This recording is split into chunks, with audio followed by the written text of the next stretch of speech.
Tryna find love, know it's hard to keep. Even when it get tough and you wanna leave. Take a look into your eyes where I find reason. Yeah. Writing love letters with my broken English. Conversate with a sip, I'm wishing you well. Set the time and place and I'll meet you there. Be right there, be right, I'll be right. Stumbling up the stairs, please come, I need help. Can't do this alone, show me that you're there. We've been through so much in the past week. Can we start afresh, leaving in last week? Cause I'm so gone, fighting the temptations in that old phone. They've been trying to separate us so long, but I want you in my life, can't do it solo. Cause nobody was meant to be by themselves. I'll take your hand, go all the way. They say that good things come to those that wait. Might get a little immature, don't wanna wait. But if you're trying to find love, know it's hard to keep. Even when it get tough and you wanna leave. Take a look into your eyes where I find reason. Yeah. Writing love letters with my broken English. Conversate with a sip, I'm wishing you well. Set the time and place and I'll meet you there. Be right there, be right, I'll be right. Distance so what, I ain't done enough. Love in your face, what you're running from. You'll hear the pain in these melodies. Love crying, talking felonies. Won't fake the feeling. Get parted so heartless, so villain. No talking, just show what the real is. Please can you show me some? Please can you show me something? Letters in the air, don't carry the cursive. Give it time to fly, promise it'll be worth it. A little far away, wish I can say it in person. Just wanna let you know. If you're tryna find love, know it's hard to keep. Even when it get tough and you wanna leave. Take a look into your eyes where I find reason. Yeah. Writing love letters from my broken English. Conversate with a sip, I'm wishing you well. Set the time and place and I'll meet you there. Be right there, be right, I'll be right. Helt klart.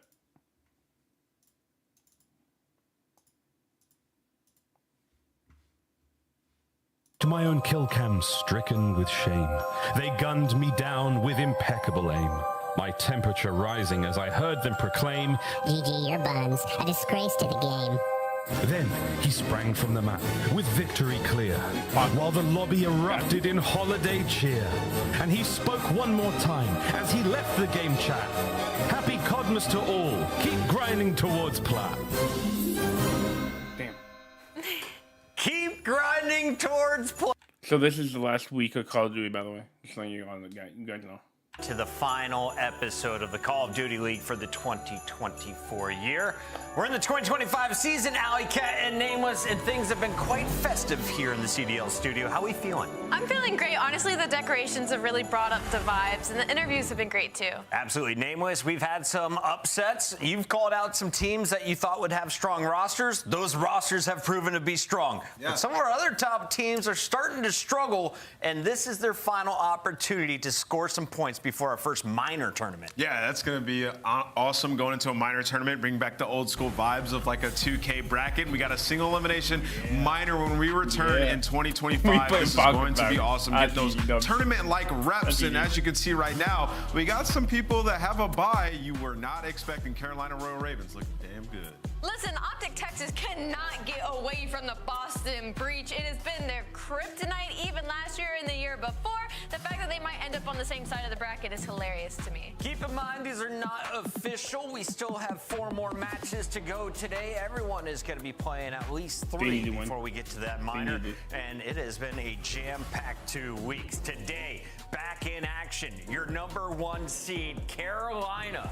Looking fantastic after adding Slasher alongside TJ and Gwyn. Vivid, he's been silent in-game and out of game, but honestly, he's making a big impact in his objective play. Yeah, they've been unbelievable. Vivid having a huge performance, a big impact play on that protocol hardpoint map #1. And we talk about their hardpoint. They have looked the best in hardpoint so far this matches today, chat.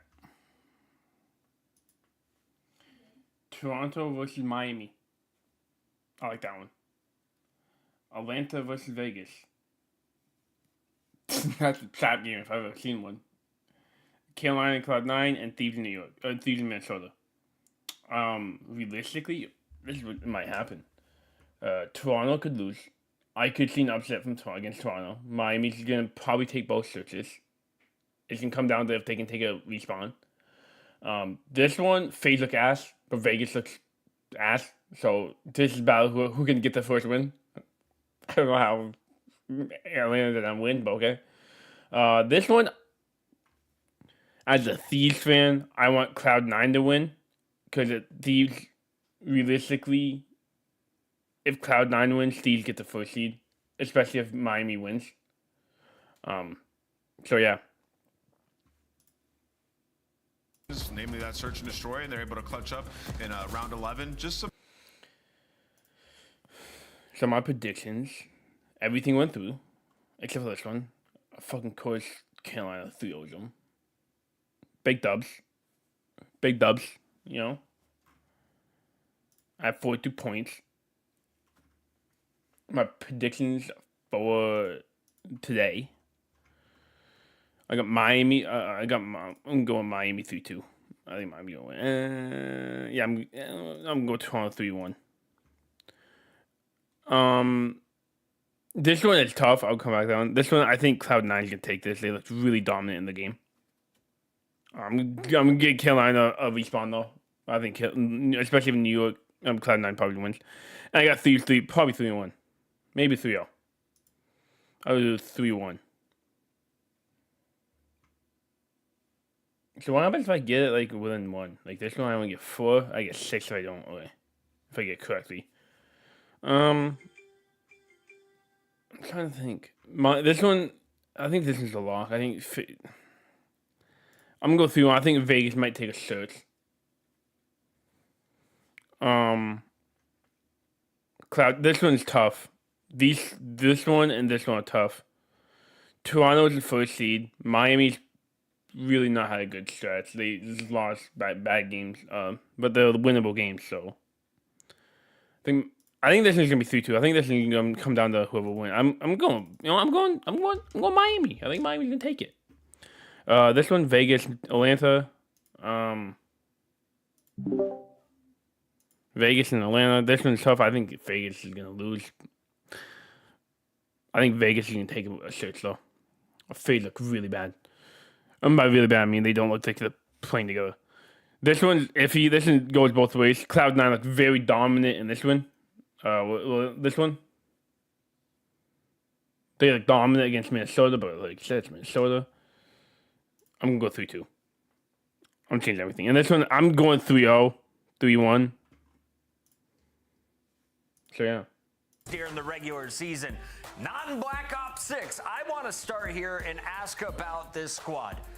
Do the players have any issues with previous Treyarch titles? What is going on in Atlanta? No, I came into the scene of Black Ops 4 and Simp and Abizi were all anybody could dude. literally Look talk about. So I think for everybody, this has been a really shocking first 2 weeks of the season. I believe after break, maybe it'll be different, but like Simp and right Abizi now, are I'm winning because this guy doesn't have a team. Actually, he does have a team. I would say that Drawza has a 0.7 But he has Drawza and Pred, Pred, and I haven't figured picked the up game Boot. out at all. We've I been might echoing this all drop weekend. Dash.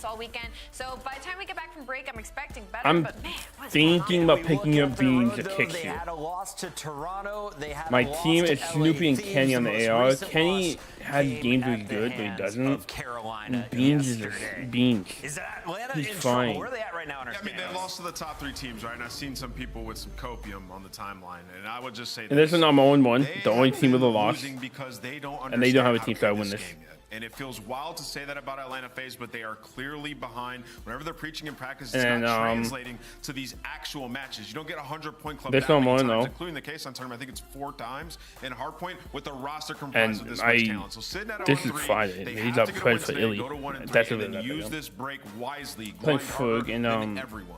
Think they're starting He at got the first not a round great team. of He our got minor super. bracket. This thing not Don't know official why, as FaZe but yeah, still that's has me. to play against Falcons tonight. But let's He has pretend control that guy this like is this. our final bracket. Allie, of our top 4 teams, who are you most confident making it all the way to a championship match? Well, that answer is easy. You have to go LA Thieves. But if I had to pick anybody Carolina. outside of Carolina. them, Carolina. I'm going to go with Carolina. They look dominant. Carolina. They All right, 3-0'd what about FaZe you? last night. Yeah, you know, looking at this, I like LA Thieves still making it all the way to the final. They just Did you look name too good. 3 teams going to I champ? did, All because right, you're LA fired. Thieves is All right, the move it. easy I'm just- answer. all right, But if you want like the not easy all right. answer. Just kidding. I respect it. Let's take a look at all of the matches on the day. I'm going to Here you choose go. 3 of my favorite 4 here, Allie. Look at this one at 4:30. I need him to Falcons, win. Atlanta FaZe, 10 versus 11. You got Carolina versus Cloud9. I need them to Always win. a fun showdown. And then, of course, Thieves Rocker. I is the need one we Miami, expect to go Cloud9 to win. You know what? I love all 4 of them. Really? I think I Miami don't. is going to lose I really another like game one of 5 tonight and make my predictions go wrong. It all starts right now. I need Miami to win. Please. My pick'ems are in desperate need of this. And there's no double pickup, no double points, so chalked already. Oh, by the way, I forgot this one again.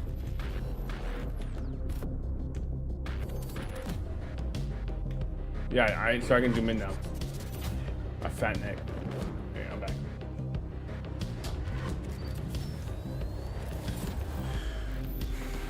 Watch this. That was useless. I just dropped down.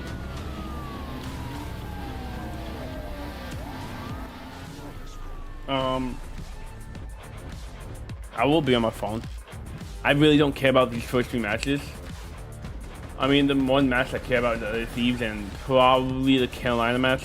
Other than that, I don't really care. The 1, 3, and 4 matches are fine. I'm fine with those. It's just the second match I don't give a fuck about. Because that's two of the 3 worst teams. 2/3 of the worst teams in the league. Right now. Technically.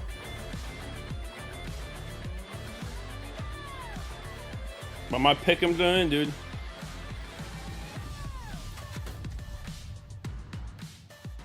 This is iffy. With wins over Atlanta, Vancouver, and as of yesterday, Vegas, Toronto now stands at 3-0. They're in the number 2 spot, and they could be considered one of the scariest teams in the league, considering that Search and Destroy is played twice in every best of 5, Nameless. Yeah, and Search and Destroy has been their bread and butter. I mean, they go and they get Joe Deceives and Beans, who are great respawn slayers, but also excel in the Search and Destroy game mode. It's brought the best out of Kleenex and Insight. We've seen them with some I don't know what Insight's doing with this, but so these guys I don't know what he's strong. doing. If you remember last year, when they hit their lulls or when they started struggling, it was through Maybe that like game Toronto mode. with So that's there's no pivotal U that in they've that. improved. On the other side of this matchup, we have Miami Heretics, a team that started off red hot in their matchup against Vegas Falcons. They went 3-0. After that, it has been a struggle as they have lost multiple Game 5s. Metals, Rancor, Real, and Lucky. What have we seen from the Spaniards up to this point, Allie?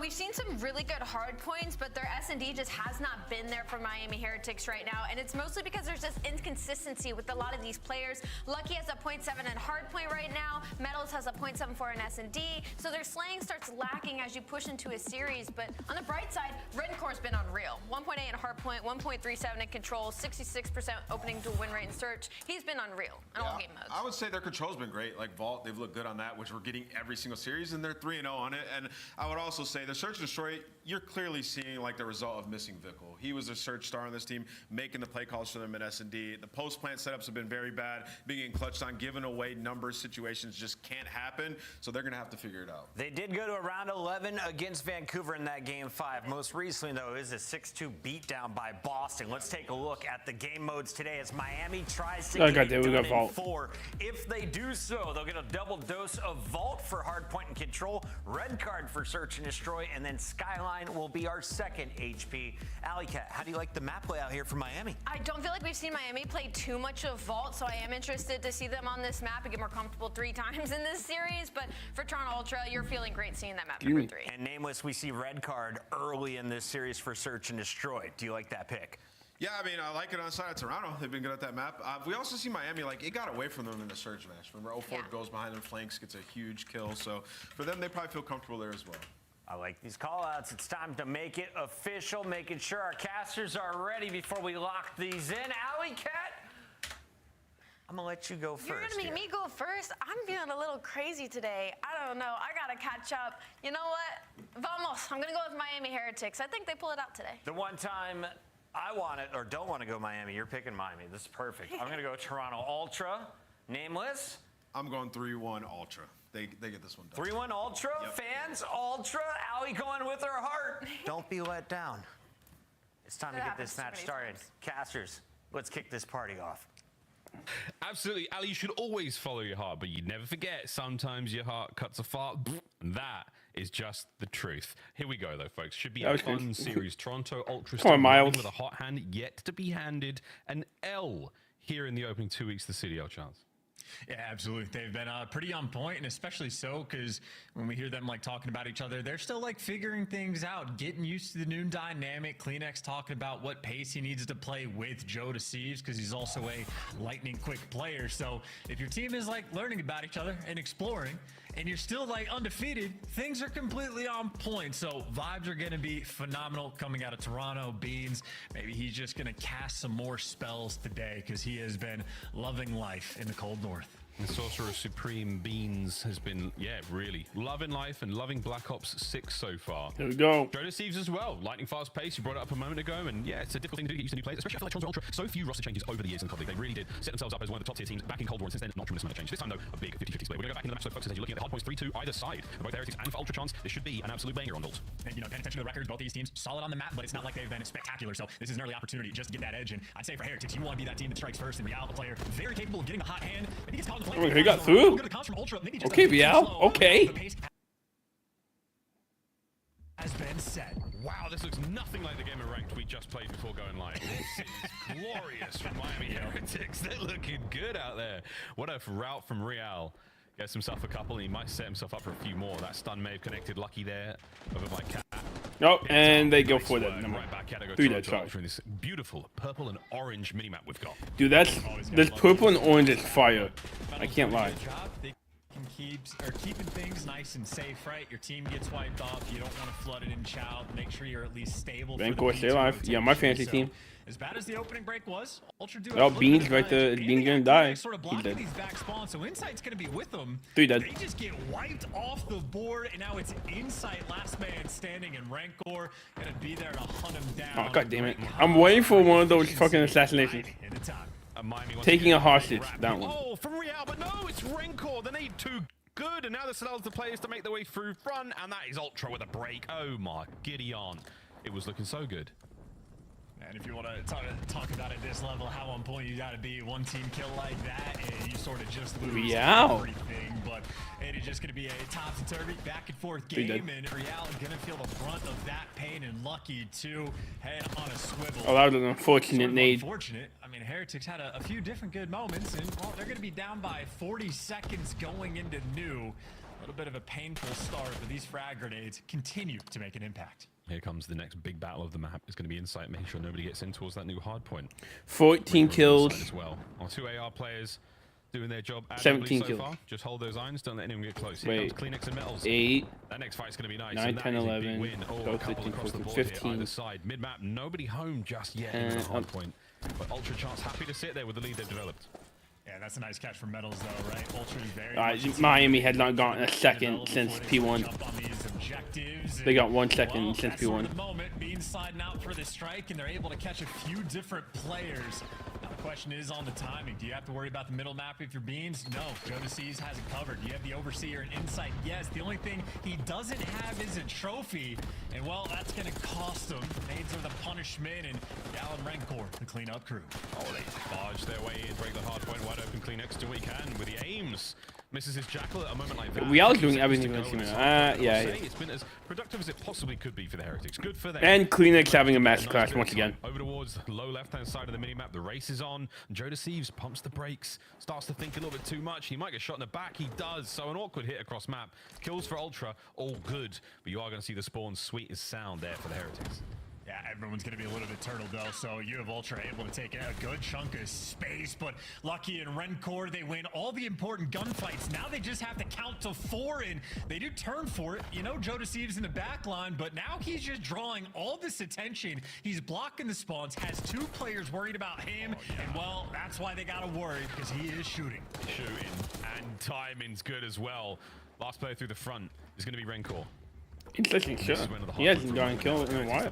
Exactly what they wanted to do, just pull this lead right back. Ultra have just missed a step in the last 2 hard points. It has not been ideal. Joe Spree continues their chance, but so much pressure here for them. Joe's going off. Yeah, honestly, I'd say for Joe, it's really Joe just got 3. Bail out play, and that is gonna continue. Yelling in the player cam, and deservedly so, on a 7 spree. Heretics, all things considered, played it well, but Jodeci just played it better. Look at Joe. He's having a time, bro. He's laughing and doing everything right. That's huge. Going towards a streak of that magnitude. And Kleenex. No problem there for Ultra. Maintaining a bit of a lead. Back over to P1 we go, and Spicy looks all around. Heretics still with a little bit of momentum, rolling into this one. Early kills going their way. A little bit of back and forth, and again, it's Real chance. You go, Vancouver. The Slayers for the Heretics. Yeah, Old Faithful, these 2 right now for the team. I need Vancouver to get a few kills here. Coast to coast as well. He's on 4 spree, Real. and those are easy lineups on the cutoff kills. Jodeci and Beans just completely caught off guard, and now you're just looking for one player. Got Real. That's number 4. They get the white Real. He has the hot hand. Real, the hottest of hands in the coldest of winters. Here we go, folks. A quick listen in with the Miami Heretics. Tengo el push de blanco ya, ¿vale? Vida que flipeado, porfa. Dale, estoy en piscina. La Dior se me cuela. Tengo blanco yo, Ese era el de Dior, Os tengo el blanco yo, ¿vale? No mini blanco. Vale, yo Bolt. Vale, yo tengo blanco. Estoy pisando Blanco muerto, muerto. Falta piscina. Vale, He got out. Holy crap. He died still, but he took it out. That was good. Rencor's almost a mid.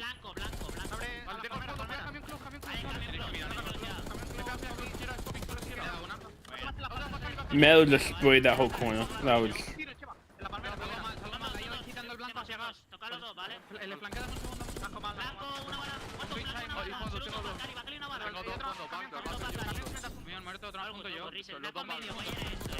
I don't think Miami knows you can wallbang that little cabinet looking thing.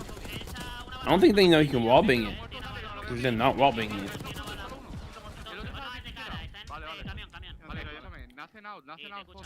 I think Miami has first lead since P1. Wait, first P1. And Real is doing Real. 2011 is pretty good. He's going to be... No, he's not. Oh, he is good. Oh, 3 dead, no more. So is Steve's.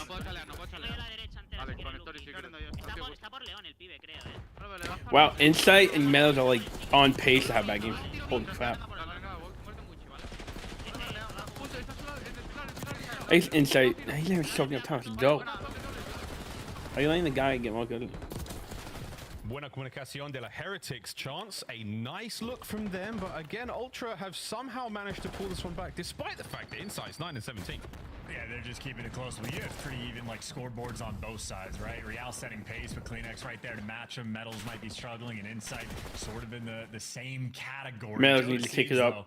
I'd say it's been the biggest. Mommy wants to win. My Meadows has to do something. He's the hell soaker right now, and he's not doing anything. There you go for Ultra. Really keep. You have to kill CleanX, right? Yeah, there you go. But CleanX just does not have the support for the moment. Ultra again going to be fighting an uphill battle into P4. Yeah, it's a tough one. I mean, Vault is a cruel, cruel map. Punishing if you don't hit those rows, if you can't get the breaks. And Beans, the door has just played a bit of a foil to his attack. Yeah, Lucky walks away with a nice little moment there. COD Magic not necessarily on the Conjurer's side this time. Fucking Real. A bit of CleanX in the hill. Plenty of time still left in this hard point.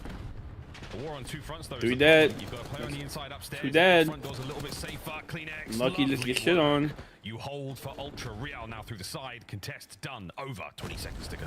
Yeah, never a moment where CleanX is unaware, and despite the fact that Heretics have done a pretty good job of keeping control of all the. I'm kind of hyped to see LAT versus Toronto. Been bullied on this money hill, and well, Ultra happy for it. I mean, the first time it was Joe Deceives going on a 7 spree. This time it was CleanX that just went on a 5. Superstar players lighting things up exactly when you need them to. Now Heretics, they just have to dig out of a pretty deep hole. No, really, 40 seconds. They have one good hold, and they're good. Real, another wicked win. He is starting to roar across the map. Oh, Joe, there's a guy right behind you. Joe, not seen. Joe, they're everywhere. Joe, you walked right in the middle. You broke the setup and didn't shoot a single player. That's unbelievably bad luck. Toronto, another misstep. But is it enough to get themselves back into this hard point? They've got P2. They're starting to fall apart slowly but surely. The Heretics haven't really taken a moment chance where they've beaten them down here. But oh dear, Real again finds his 24th kill of the map. Yeah, Lucky. Yeah, and Lucky shows up with 2 in the feed as well. That's a big moment to strike. You get a Meadows needs to do something. Force those spawns out, and they dug their way out of the hole. I mean, we're going to be effectively tied up going anew, except for they all just collapse immediately. How about that for a retake? And Heretics have completely dropped the ball. And Metals needs to be the hero, and he might be able to get it done. Nope. Quick dip. Beans baptizes him in the fire of this hard point. Another 2. Over the 200 point mark now as well. Can Beans and Joe hold on the hard point? It's over. Joe in the cutoff plays. Wait, no, it's not. Through the back line, taken care of as well. Over to Lucky as Beans trying to do it all from inside the point. Another big kill for Beans. Nope. And Beans is doing it. Absolute devastation. And the hard point still belongs to Ultra. Oh, such a confident dead call coming out from him as well. Yeah, that is a nice little flow state moment there out of Beans. And this is just a desperation hellstorm. He earned it 7 hills ago. And what impact does it have? Oh. Nada. Or maybe get the 2 guys out of the pool. Got baited by the little flares coming out on top. So Heretics again, just a game of survival. They're going to hold on P2. And if they're able to flip the spawns, maybe have a nice little P3, the potential is there, but every single kill that Ultra gets gonna make it that much more difficult. And Rencor doing it. The man's job holding this point solo, down and out. He can only do so much alone. I don't know why his crowd's not laying down. And it's like win a fight here. Again, wonderful pressure here from the boys of the Heretics. They're on the inside. Lucky. Oh, you'd love a jackal at this angle. CleanX is streak in the background. Finds at least 1. Real trying to cut the players off through mid. This is a good looking hold here from the Heretics. Through the front now, you do have an opening. CleanX is in. Real brings him down. Hard point, still Heretics. And 32 seconds left on this hill. There's gonna be potential, but Insight picking up 2 and you need him to. I mean, right now, Heretics doing a good job of making sure Ultra don't get the time, but they still have to flip these spawns, and Joe Deceives is going to fall, so the middle of the map is open, and Ultra still not getting this P3 time, but you just got guys like Insight that are just ironed up, making sure the spawns don't flip, and Heretics just struggling to get past the 50-yard line, and CleanX might have just called game. Oh, that's it. 3 in the feed. Final moments here. It's going to be a very easy ride into map number 2 for Toronto Ultra. Heretics fly towards the hill. No hope in hell. Surely, lads. Wait. 5 seconds. Wait. Opportunity for the contestant. Mel got in. Mel got in. Okay. Okay. Kleenex No, is didn't. there. Map number 1. Ultra throw nothing away. They take it all from the Heretics there on Vault. And Kleenex continues to be built just a little bit differently. So much so that the camera can't always capture the greatness. But 37 kills for them, and I think P4 might have just been that money hill that decides the game. Heretics won 2 out of the 3 rotations to it. Granted, the second one was a little bit mixy, but the first Kleenex and Insight look exactly the same. Absolutely pops off. The second go around, Kleenex then goes on. Is that like how the earns a Hellstorm, goes on a 5 or 6 spree, and you just can't afford on the money hill to end up losing like that. Heretics, those sort of small but faulty mistakes gonna haunt them, and of course when Ultra Vancouver got shit on. That's not good for my fantasy frankly team. not just Kleenex. 37 You kills, can tell. 4100 damage, but Beans was right I there have with him the on this team, damage front, and the the 10 assists person are gonna league, and there's show not a good AR his in sight. efficiency out of all 4 members on Toronto. Probably got dropped. It Beans at 30 and 25. Every fell. time we looked in, he was just On the piecing. bench. It's a Christmas miracle, Toronto Ultra fans. I say that your teams look great so far. There's nothing there. It's been a nice look in the hard points on a 3 hard point map win spree right now. Good looks across the board from Heretics at the start. I mean, it was a really, really nice comeback. Ultra, they came out swinging. I was hoping for a little bit more out of the Heretics in the mid game. It looks a little bit lost chance. They seemed like they just could not find any breaks. Joe, the Peace Machine as well. Multi-kill after multi-kill. If not for Real's major efforts at times, I feel like this could have been a lot worse.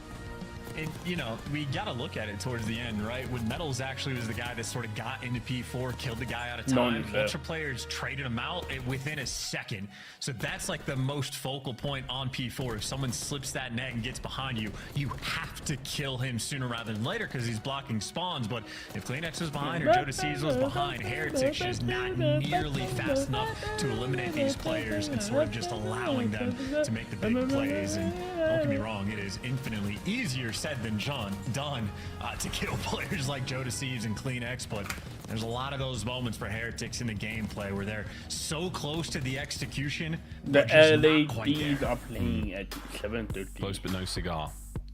250 197 map number 1. The Heretics bounce back here in S&D. You're asking for it.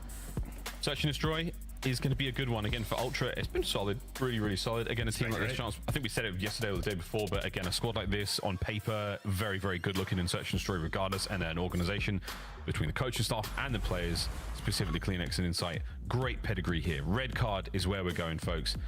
We're going to be playing Vault again. Let's say it's the sandwich and the middle of this series. Skyline as well, man. I hope we get to see that Skyline. I want to see these two teams go at it. Real's looking fine right now. Rencor, first map we saw him play in the CDL was a Skyline. A weekend ago. I want to see more. I want want more data. I want to enjoy this. It's the last day of work for a while, guys. We want to enjoy some games. You know what I'm saying? You know what I'm saying? You know what I'm saying? I know exactly what you're saying, and I would enjoy some clean S&D gameplay, but I fear for Miami Heretics, they have not entirely delivered. And on the flip side, Toronto Ultra and guys like Kleenex absolutely have, always well-oiled on the game plan front and just efficiency that they're able to provide. I mean, First Bloods, he's got him. Fantastic KD, has that too, and his kills per round, a 0.85, is pretty serious production. So Kleenex has been amongst the best S&D players in the game, and obviously if you watch the matches we had yesterday, no stranger to a highlight reel play. 3-piece here, a 3-piece there on protocol, on red card. Kleenex is happy for it all. Kleenex, I think you might have to speak up, Chance. It doesn't look like he'd hear you back there. It is just asking for a little bit more in the volume department. He.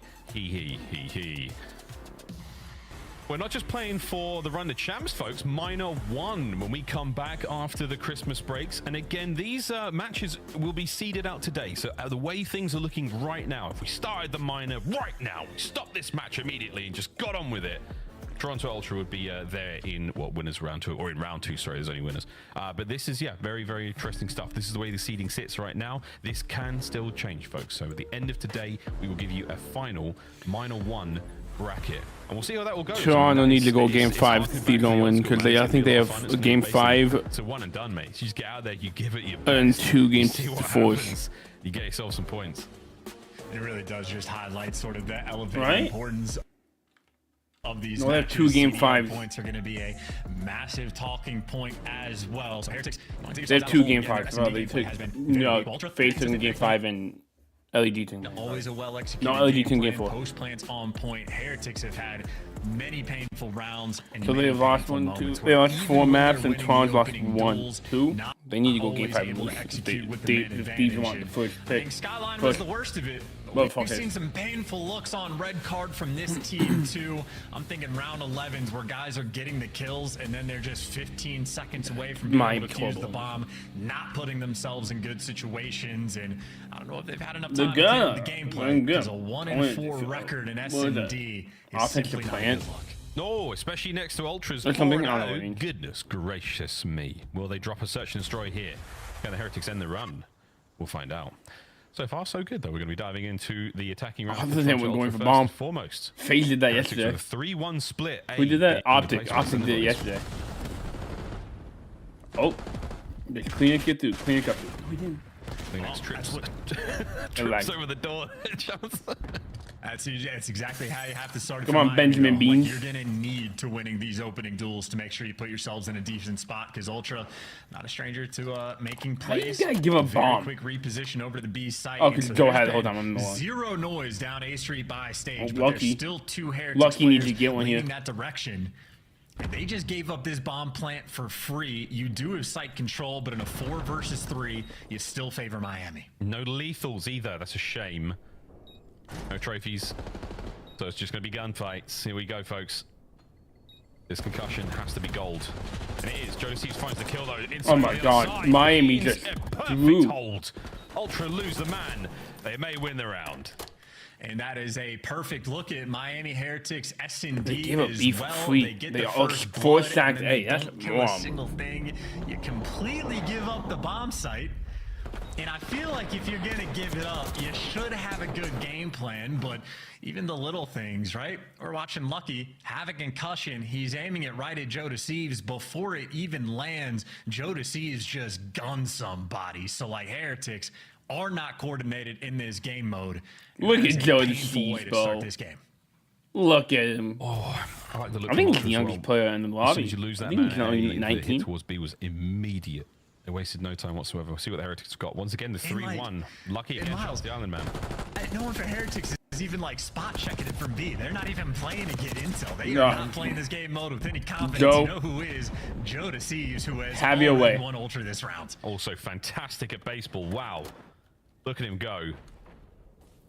Lucky, can you find that player on the other side of the door? Nobody home just yet. Little bit of noise made there. And you're gonna spot Beans. At the very least, you walk over the first. Oh, eyes on the second. The re-chow was there for Lucky. Gets out with 9 HP as well, so no nade's gonna land on top of him. In a spicy moment. Yeah, they had the intel, so that means Rancor got a little information over towards Cleanex, but Cleanex might have been able to pull the disappearing axe, so...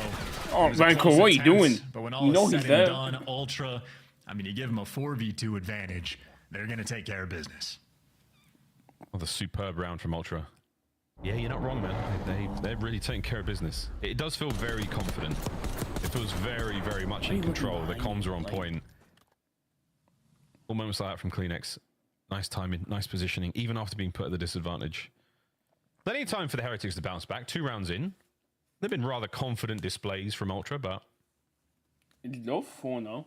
We can't get some special stuff out of our Spanish players. Maybe 4, I don't know. I'm just of the opinion that, like, at the very highest level, which granted, this is week 2 of the CDL, it's going to be a long time before these teams really have ironed out every single sort of wrinkle they have in their S&D gameplay. But Ultra, I mean, a perfect record. You can't afford to make mistakes. Round 1 was already a mistake, and you have a round like that, things are just going to get worse and worse. And worse. Someone goes on 4 straight, Cleanex on 3 straight. Be that bailout player. Yeah, this is devastating. Rancor making brain dead plays. Just hit max speed across this little pavilion. Rancor, don't push this Rancor. Rancor, he wants the fight. Cleanex, Rancor, you're gonna give it to him? No, never mind. No, you do not. 2v3, bomb down a B. Oh, you Dios mío. I mean, you check that corner. Honestly, there's a lot of potential in the 2v2 for the retake because Rancor eventually was able to hunt down Cleanex, but You don't check the corner. You don't feel like They're you giving have up the B. time. And They're Ultra, giving again, up B, on bro. offense, I don't know they why. get the first blood on one section of the map, and then they just hit and attack that B site. And I don't know if that's homework. I don't know if that's like VOD view and just paying attention to Heretic. Pretty sure every offensive round Miami's giving up B. They just force sack A, and it just always bites them in the ass. I don't know why they're not playing B. Effectively a perfect start here for Toronto. 3-0 lead. Joe Deceives has yet to die. It's a really, really good look out of Toronto Ultra. Search and Destroy continuing to be, I mean, forget bread and butter, man. It's the staple of the diet. Hard points looking sound. Loads on 5 S&D still magnificent. We're going much slower this time around for the Heretics. Yeah, if your strat is your bomb guy to play a cruddy corner in a section map, it's not ideal, but it'll pay off. So that's not confident gameplay coming out of Heretics, but that is the right kind of call to make. And Insight's going to know I don't think he's going to have to be the hit. You see number 6 on the minimap, Joe Deceives immediately wrapping out. But in the meantime, Real, the floater, gonna get picked off, so there goes your man advantage. Important to always flush the floater out. Make sure Joe's on the 7. ball keeps going your way. Joe Deceives makes it a 3v2. Lucky still with the bomb, making his way forward. Now Insight snipes him. Wow, shots at range like that. Rencor now in an impossible situation. He's going to dive towards the bomb, hope for something here, but the Miami Heretics once again have been measured and destroyed. I feel like Major 1's gonna be Toronto versus LA Thieves. I just said Thieves, LA Thieves. I feel like it's actually gonna be like at least map 5. Like you're Optic might be in the race, but I think Toronto to win this series. It's not looking like it's gonna be a red card. And if fair, Toronto hadn't played anyone that great. Miami, it's not gonna be map 5 either. This is a serious pain point, man. That's they another first blood. And it's not like it's they're getting the first blood and then they're just choking some 1v2 or someone makes some highlight play from Ultra. It's they're getting slammed after the fact. And Ultra aren't having to work very hard to make it happen. 6-0, right? It looks easy, but they are working very hard, Charles. They're professionals. I don't know why they're doing. Miami has this worst defense ever. Prior to this, to get good at S&D, they're not working hard in game. They're coasting. They won't be cruising. We are hell storming. Joe Deceives, that is guaranteed on a Rencor CMA. He got the trophy down in time, but you're not stopping the Hellstorm. You might stop the little sidewind as a pop off the side, but that's going to allow the A-bomb site to be well and truly in control right now for Toronto Ultra. A man advantage and the bomb down, looking for map point. Yeah, and you see the nades even off the target, so you were playing without a trophy, but Heretic's not going to be able to punish that in any capacity. Trying to work the flank. Real down to 16 HP. Him and Lucky really trying to hunt down Joe Deceives in the back line, but you got to be quick because you are running out of time. Here we go. Lucky didn't do Joe. it. Lucky Spotted went out. Okay. Spotted out. Real's trying to make something of this. Lucky in the feed does manage to get at least one. So Real will watch the little hunt here, but less than 20 seconds on the clock. And I will say, Heretics players finding kills all over the place. Metal's got to go big against Kleenex to dive on the bomb. Coverage from Real. Kleenex trying to save it. There you go. No! Heretics stay alive and get on the board when they need it at the most. Vamos! Well, actually not Vamos. They were not in a hurry in that round. They really took their time, but they got it done.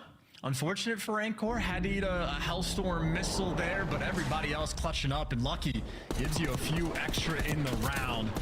I was very concerned Kleenex was about to just kill this guy off bomb, but Kleenex killed the guy off bomb, I think Miami would have lost 6-0. I don't think I've seen 6-0 in series yet. I've been watching for a few years. Not every match, but we need a most few more matches. Of those. Past 3 years, I probably watched like what? Probably Ultra I watched very comfortable everything bed. up to Nice Egyptian cotton everything sheets. after Major 1 I watched last Really year. heavy. And then I watched Thread like count, a very few very games comfortable in with that NW2. 4-round advantage they started things off There with. could be a 6-0, but I don't think so. This is the beginning of Act 2 for the Heretics, though. And they're dancing. It's And great Real play, too. slamming this doors. This is getting into the B site. You just had Lucky being a distraction, but look at how quick Ultra are here for the retake. Heretics knew that their plan was to go over towards B, and somehow everyone on Ultra has made it here before Lucky. So you might have a 4v3 retake very quickly. Already the first blood there for Toronto. I mean, they are just swarming in position. They're well and truly in position for this one. Lucky could cause some damage, but we have to wait. Can the rest of the Heretics boys hold them in place and allow Lucky to find this pinch? You have to believe the RCXD was used wait as well. time for Lucky. Lucky has to get to. At least He doesn't get to. No, that is a tough one.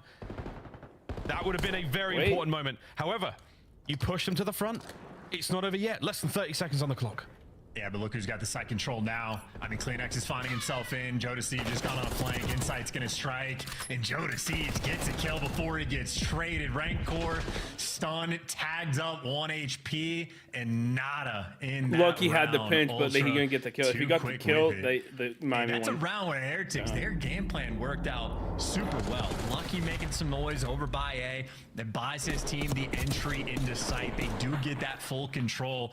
And then even after the fact, even when they lost the first blood, Lucky working the flank, got in great position, and they were just not able to execute. Ultra handles the chaos to a T. Big plays being made out of the Toronto boys.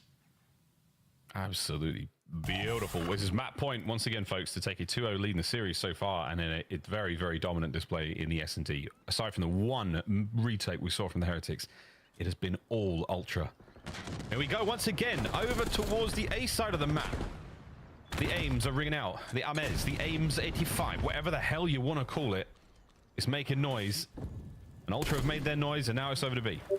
And Lucky's doing the spots over towards B as well, so that's the big difference here.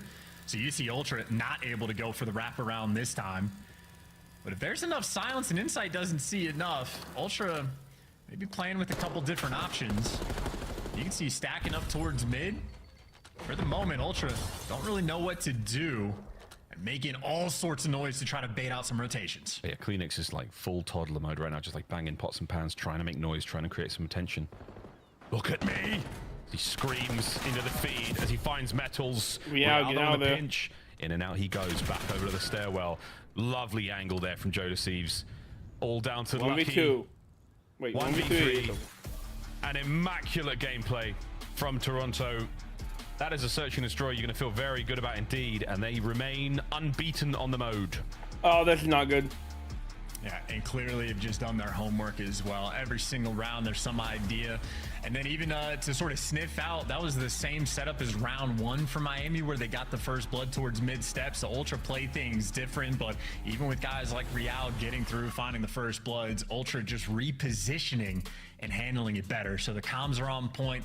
They know how they want to play the map, and yeah, just making absolute light work out of that map too. But if you're looking at it on paper, that is exactly how you knew it was going to go down. Yeah, the stats didn't lie in this case. They were very much spot on. Good call there, Chance. Really, really good call. Great calls from Ultra as well. Those search and destroy shots were fantastic. Watch out for that B-bomb sight and red card. It'll get you, won't it, Desk? Good calls right there. And what's going on, Allie? You feeling all right? No, I'm feeling fine. It was a pretty fast game, too. It was a pretty fast game, It's like 7 whole rounds. It was 7 whole rounds. They got one on the board. They did. All right. I had a feeling things would go bad for Miami today. You're playing against the best team in S&D. Your worst game mode is search, but the hard point, that's where we had hope for Miami, right? Yes. Heretics, 190-some points, not close enough today to hang with Toronto. Man, I gassed Rancor up just for him to go 19 and 29. Come on, I get it. I jinxed you. That's some on me, but after this break, when we come back to control, I need you back, Rancor. All right, we're going to dive into how Miami and Rancor are going to be bringing this series back. Before we do, though, let's talk about how Rancor and other friends can make it from the bottom to the top here at the CDL. Shift, tell me all about it. Oh, I'll tell you all about it, man. We've got challengers starting up. Of course, Rancor, one of the only rookies, actually, as we start the year this year, which is a bit of a stark difference from last year. But Path to Pro has always been a very formidable forward function of what we get in Call of Duty Esports. And we're going to have that again, of course, at the end of this break, because so far, we've only had Challengers Cups. And, well, the first two were really dominated by this guy on your screen. Hook, of course, was really stapled as being a major opportunistic player to possibly pull in early to the CDL this year. Obviously, we saw that happen, but his teammates have also put together a really, really solid start to this year in these first handful of cups, looking at players like Spart, Capsidal, and ProLoot. Of course, you've also got players like Illy and Arcides doing really well through these first handful of cups, and our Challengers Cup number 3 is still ongoing today through both Europe and North America, but also in Latin America, and of course, what we have in APAC. Elite's gonna be sick, though. I mean, like we said, there's a lot of opportunity for some new names to jump on in. Of course, with some other maybe experienced former pros trying to reprove their worth, trying to get themselves back into the league. We've seen instances of both over the course of the last handful of years. So Wednesdays and Thursdays when we come back are going to be what you want to watch on youtube.com/COD Challengers to see who the next up-and-coming pro player may be. But if you're someone who may be competing in Challengers or maybe looking for a different avenue to get to the path to pro, don't sleep on College COD. If you're a full-time collegiate student, you can participate in the upcoming spring semester where we're going to have 8 weeks of round-robin action followed up by our postseason, which will include conference championships for the first time, regional playoffs for the first time, and of course the CCL playoffs where certain names like Dan Ghosty, Kevin Fame, and Noisy have all come through. The season structure will feature 4 geographically set regions, 8 total conferences beyond that, and 16 total divisions. So we're really focusing in on the geographic locations of these. Probably west, east, north, south, right? Accurate depiction of what the competitive environment would look like if you were to play things on land and things of the nature. So it's gonna be really fun. Registration is still open, so if you're one of those students at a full-time university and you've got 3 friends you want to play, you can do so by going to collegecod.com for more information. That will be open until 11:59 Pacific time on the 5th. It's going to be a lot of fun, man. I'm excited for the CCL. I'm excited for Challengers. The spring is always a good time for COD. So you got about 20 days to sign up your college, but how many schools are we expecting to play this time around? Well, at the most we've been over 200 across the United States and Canada. This year, our anticipations is going to actually surpass that. So it's pretty big. We got a lot of activity going on. Yo, best of luck keeping up with all of the action. I hold Shift, always holding it down. Could be fun, man. Cheers, man. That's Shift, and we got to really quickly catch everyone up on this series. We have Toronto on match point. Nameless, you called the 3-0. What's the prediction for Game 3 moving forward? Yeah, I mean, I called the 3-1 to be correct. Oh, 3-1. Sorry. And the reason being, Chris, is because Heretics on Vault Control have been phenomenal so far throughout this year. So they're feeling good there. And then when we get to the Game 4 Skyline, both teams unscathed. So it could get a little bit interesting. Even if we ultimately do get to that Game 5, though, Heretics have shown me nothing in Search and Destroy. Gonna need a miracle to pull this one out. Tell me about Rancor. Why do you need him to pop off here? I need him to pop off here because he came into this with a 1.08 in hard point, a 1.09 SD, and a 1.37 in control. So he's got to have the bounce back here, like Ant said, in that Vault Control. I have very high expectations. Skyline is always mixy. Miami and Real, always fun to watch. Will we get to a Game 5? Only time will tell. It's time to send it back over to our caster. Smiles, take it away. We will tell you what or how things are going to happen. We can't tell you what's going to happen, folks, because that is up to the players. Chance, Nameless thinks it's going to be a 3-1. Do we think the Heretics have got what it takes to keep up the form they've already got on Vault? Yeah, they absolutely do, and they have good resolve. And again, as pointed out, they have some very special players as well. I know Real has been a monster in the respawn game modes, and him and Rencor we continue to talk about. So the number 2 and number 3 KDs that we have on this map, and phenomenal kills production as well. So they're getting in the mix, and they are coming out with a ton of success. So statistical advantage certainly going the way of the Miami Heretics. Exactly the way it looked for Toronto Ultra in the S&D. So what we've got here, folks, is the numbers not necessarily lying. Will the Heretics live up to the hype on Vault Control? They need it to get themselves into that Skyline hardpoint. If you get to that Skyline hardpoint, then you might just get another shot at doing a little better than 6-1 in Search and Destroy in Game 5. Yeah, that's to me is the biggest problem. I'd say for Miami, knowing you're down this much, sort of makes it a lot more difficult to play with confidence. And of course, a very big difference. While Heretics have been fantastic, number 1 on attack and number 1 on defense, it's not like Toronto has been too shabby. Also, incredibly solid on their defensive rounds, and 7th overall, maybe not ideal for attacking rounds, but I'd say in this type of situation, you really only need 1, and you're putting yourself in a good spot. So Ultra, the first team with the opportunity to do something on offense, and Joe Deceives doesn't like his teammate. He doesn't like CleanX at all. That was such an unfortunate nade. It bounced off the little light fixture. That thing is, I mean, who built this palace? Like, what kind of megalomaniac builds this sort of thing? Every day, another one. Here we go to Insight. Holding it down alongside CleanX, who comes out of spawn and right into the kill feed. I think my with picks are such going to fall. I don't think my picks are going to. I don't think I'm getting to squad. That is a very clean A break. Insight starting off things super well. He's 4-0, and Joe Deceives already putting pressure over towards B, but he does absolutely get chopped down. Not able to cross towards Bart. But Ultra content with getting that A A-Zone. Beans snapping on teammates. There is snapping on absolutely everyone. Real finds the last one. CleanX. That's the A-Zone. Toast. What a wonderfully explosive. CleanX is doing Rancor and Metals fighting out. They know what they're doing here on Vault. You have to drop Metals, right? B. That's a solid look on the defense. CleanX looking to poke a hole in the defense while he's doing it. I'm better than Metals. Insight, finding their kills. 3 down. That's a big push. In the first fight that CleanX had, he just goes and abandons Real. He's like, you can be on that side of the map. I want to be near the objective. And that's 2 players on the zone. That is a tick of progress on B. And that is a Joe Deceives behind you. Heretics, they got a lot of problems to solve. No problems to solve. They got the player off the point for the meantime. So good job, Real. Player in the back. Done. Joe, still a problem. And he is dancing around gold. Lovely transition, and look at this. From one side of the map to the other, the Oscillate is there. Joe Deceives. He is vibrating right now, folks. Well, damn. Yep. He can just sense it, and that is 12-8 on lives as well. So Heretics have still done a wonderful job of keeping the rest of Ultra tucked in their base, but if Ultra ever get out and can actually help Joe Deceives, might be a problem long term. But with this much time on the game clock, we might also just be playing a little bit of TDM. Every kill matters. Yeah, again, it's like a classic situation you find in Vault. Yeah, your boys up front. Okay, I take it back. Your guy up front goes down, but the rest of the enemy team drops as well. So now opportunity to dive in. Here comes the capture. No trophy beans. You got to do what you can to stay alive. Insight's here as well. We're running out of frags to throw, and that's the zone. Good job, Ultra. I'm proud of it because they play early enough on these stats that Vegas, if they come number 1 defense might have already just faded away with that round. So they're still obviously very, very strong, but Ultra maybe just a little bit stronger. Either way, that is very clean and efficient work. I love the looks from CleanX as well.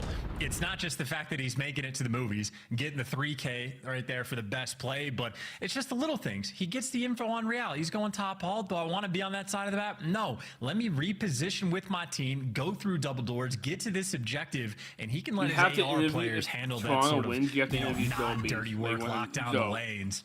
They're all about their business, and everybody right now in Ultra thriving while we're watching Joe Deceives and CleanX get the highlight reel plays. Beans was able to get 9. Well, a lovely start here from the Heretics. Real starting to look a bit more comfortable. Catch that one, Joe. Damn, he's unkillable. He's so difficult to kill right now. Second Franks are coming through, yeah, but no one's watching double doors. CleanX multi-kill machine. Lucky. Nice shots, and he's on a 4 spree. You just assume he might get traded out, but once again, it's CleanX, so he's just making moves all over the map. Look at how difficult he can be to hunt down. He just did a 360 as he dropped down. Whoa, he's still here. CleanX, you are so annoying. No, don't. Lucky, he's going to jump up. He's a problem. He hit you with a nade. He's so slippery. You captured the A zone. 2 minutes now to play. He's doing everything right now. Holy. And here comes CleanX. What are you guys doing? Dude, that's the longest battle. And yeah, we saw it in defeating CleanX. Took him 30 seconds to get the best of it, but as soon as he does, Ultra, everybody in perfect position. Oh my God. Joe Deceives is pushed out gold, and yet not blocking the spawns. Oh, dude. But his headset works, so he's chilling. Thump, thump, thump, thump, thump, thump, thump. Headset works. Even while stunned. Headset works. Jackal works. 16 lives for the Heretics remaining. Ultra looking very good on defense. I mean, how many players is it going to take to actually root him out? Yeah, 3 finally different players shooting at Joe Deceives before he falls. But Heretics, at the very least, they've cleared out their spawn. You can start pushing forward. Metals certainly has. He's nearly towards line. 2 players down the street as well. But CleanX, unfortunately for Miami, sort of cutting off some of these reinforcements. But Metals is down low in Art, and he's able to catch Beans. So this is the move for Miami. They got the right players in the right spot. Jump on this B zone. We have a trophy as well. That's the next question. And Insight, my least favorite submachine gun player of all time, but a fantastic AR, is now in a great spot to get at least one. Wait a minute, the fade away. Oh, Insight, you're just as difficult to kill as CleanX. Look at this race. Real has been juked, and the time ticking away, as are the lives of the Heretics. You got him in the end. Finally, yeah, there you go. That's nice. And as you pointed out, 15v10 is a big problem, but that's all the kills flowing their way. Metals, once again, has made it towards Art. This is still Heretics putting on a ton of pressure in this round. This is big for Metals. Oh, you got to get the kill, though. It does. And the slip slide cross up. No insight, though. With the aims up close to Exo gets it done. 2 players now on a B. Lucky holding it down. Here we go. Last contest. Lucky's in, and you're good. Man, what a round. Dang, that's a hell of a round, too. That was like a sort of masterclass-esque as well. I mean, they were in a spawn trap, had Jodeci's top gold, killing you, forcing your back, but they battled their way out. Clean looks as well, and nice shots from Lucky. Second one getting the headshot, but that is just consistent pressure. They're able to lay down the law of B Street. Miami fighting back. That's a really good fight back as well. I mean, start to finish, that felt very decisive. Team. I mean, the A capture was great. A couple of moments from the Toronto players there. I mean, starting to overflow with confidence against the Heretics. But 1-1. Heretics back where they want to be on the defensive round. He's actually and Ultra win another attack. Not the best start. Rancor is able to give you 2. Insight has 2 many directions to look. Worried about Hall, worried about the doors, the flank, Rancor on A, but he deals with it. He's staying mixy around the pillars, and you cover your flank as well. So Ultra, it's all guns forward. No flanks to be concerned about. Beans here getting some of these cut-off kills. So this A zone is going to start to sort of glide its way through. A 2-man stack will go reasonably quickly. Reasonably is one way of looking at it. Here comes, the counter. Bodies are there, but Jodeci's perfect time to get involved in the fight. Lovely coverage on the zone. That's another piece for Joe. 4 in a row. Second segment at A, evaporating. More players now flooding forward towards B. Yeah, and Jodeci is just another one of those players that you can see clearly intelligent, always heads up, has a great sort of vision for the game. So it's not just the pace he plays, but he is very aware and, I mean, seems to be fitting in quite nicely with the Ultra boys. Beans, though, on the cross, does get spotted. And Rancor here to at least keep him honest. With Beans, I mean, he hits the strong side, head goes down, he manages to make it in, and now he's alive. This is a problem. You can see the arrows on the minimap there for the Heretics. Have to identify Beans, have to deal with him. He's going to be a problem, but for how long? Big pinch on the far right-hand side of the minimap. That's huge from Real. Now the pressure is back on Ultra. So good work from the Heretics. And Rancor is going to get him as well. Just wins the gunfight. That is efficiency. That is making sure Heretics stay on top of watching this front pressure. And that is a great look at the, again, best team on defense. Might have lost the first one, but clean work so far. Very well orchestrated. Easy flank. I would have thought Jodeci's hyper aware. He's unlucky. Okay. Minute to go. Only 2 lives separating our teams. Contest. CleanX manages to sneak through, and there's a 2-man stack right now for Ultra on B. Here comes Rancor. You've got to go big here, mate. That's number 1. That's large enough. Real's here to back him up. CleanX, the last man alive. He does continue the capture. There you go. Everyone falls up. He gets cleaned up, and so does Jodeci. So again, Heretics making sure that, like, their game plan on the vault control, very on point. Is he gonna slide and check They just need to play their P4s and hardpoint like they do in control. Yeah. Man, that'd be dangerous. Jodeci continues to be a slippery customer. Lucky. A strange battle against Insight out by Palms. Pressure there still. As the Heretics are doing a lovely job of pushing Ultra away from the zone. CleanX dancing around. Real should have him here. We've just let it rip. Fight's on. Ultra on the outside. A big win from CleanX now. Oh no. Metals, you should be able to get this on an Insight as well. You've stopped the clock. Another moment. But it's not over yet. Oh, take it back. Rancor peels the top of Beans away. Yeah, no one from Heretics in this moment, though, can overchow. You're not worried about the ticks rolling through. 2 ticks of progress are necessary. You let Ultra come to the point, and then you gun them down. And that is efficient work. Only 3 lives remaining, and it does not last. Rancor, he's not playing with the names. He's playing with the delete button. He just had himself a monster round. Okay. Deep breath. Heretics take the lead. They continue to look for business on vault control. ENT, that's my last name. Wade. You're not wrong, man. The defensive rounds, I mean, the numbers do not lie so far in Black Ops 6. Real also having a game. As Jodeci, we've seen him in the bottom sides of these buildings time and time again. A real nuisance. Heretics unfazed by the shenanigans. And that's a good value as well. Real making sure he switches the class depending on what you want to do on the defensive end. So if he is the Jackal, Jodeci might be able to square up. But look at that guy. Again, part of the reason why they have been so clean on this map is all 4 players. They know the game plan. Don't look at that 2-9 for Metals. I think he might have had a 10 kill round number 2, so his stats are back in the mix as well. Right now, Ultra just looking to clutch up on defense. You can see Ultra. It's a 4-tick advantage. So Heretics need at least 4 to match it and then force it to kills. Although admittedly, maybe they can just win another offensive round. Yeah, it's on the cards as well, definitely. Big spree from CleanX now, starting to get roaring. Nice timing, nice shots. The second, Real was a single bullet, and it's all he needed. Oh, the Great Dane. That's a lovely moment. Joseph! You couldn't do it the same. Lucky at full HP. CleanX is back in the spawn, and this is a problem for the Heretics. Yeah, I mean, where do you even spawn in these moments? I don't even know if CleanX do. It's like, okay, you're standing in absolute depths. Miami it's gonna be on one side.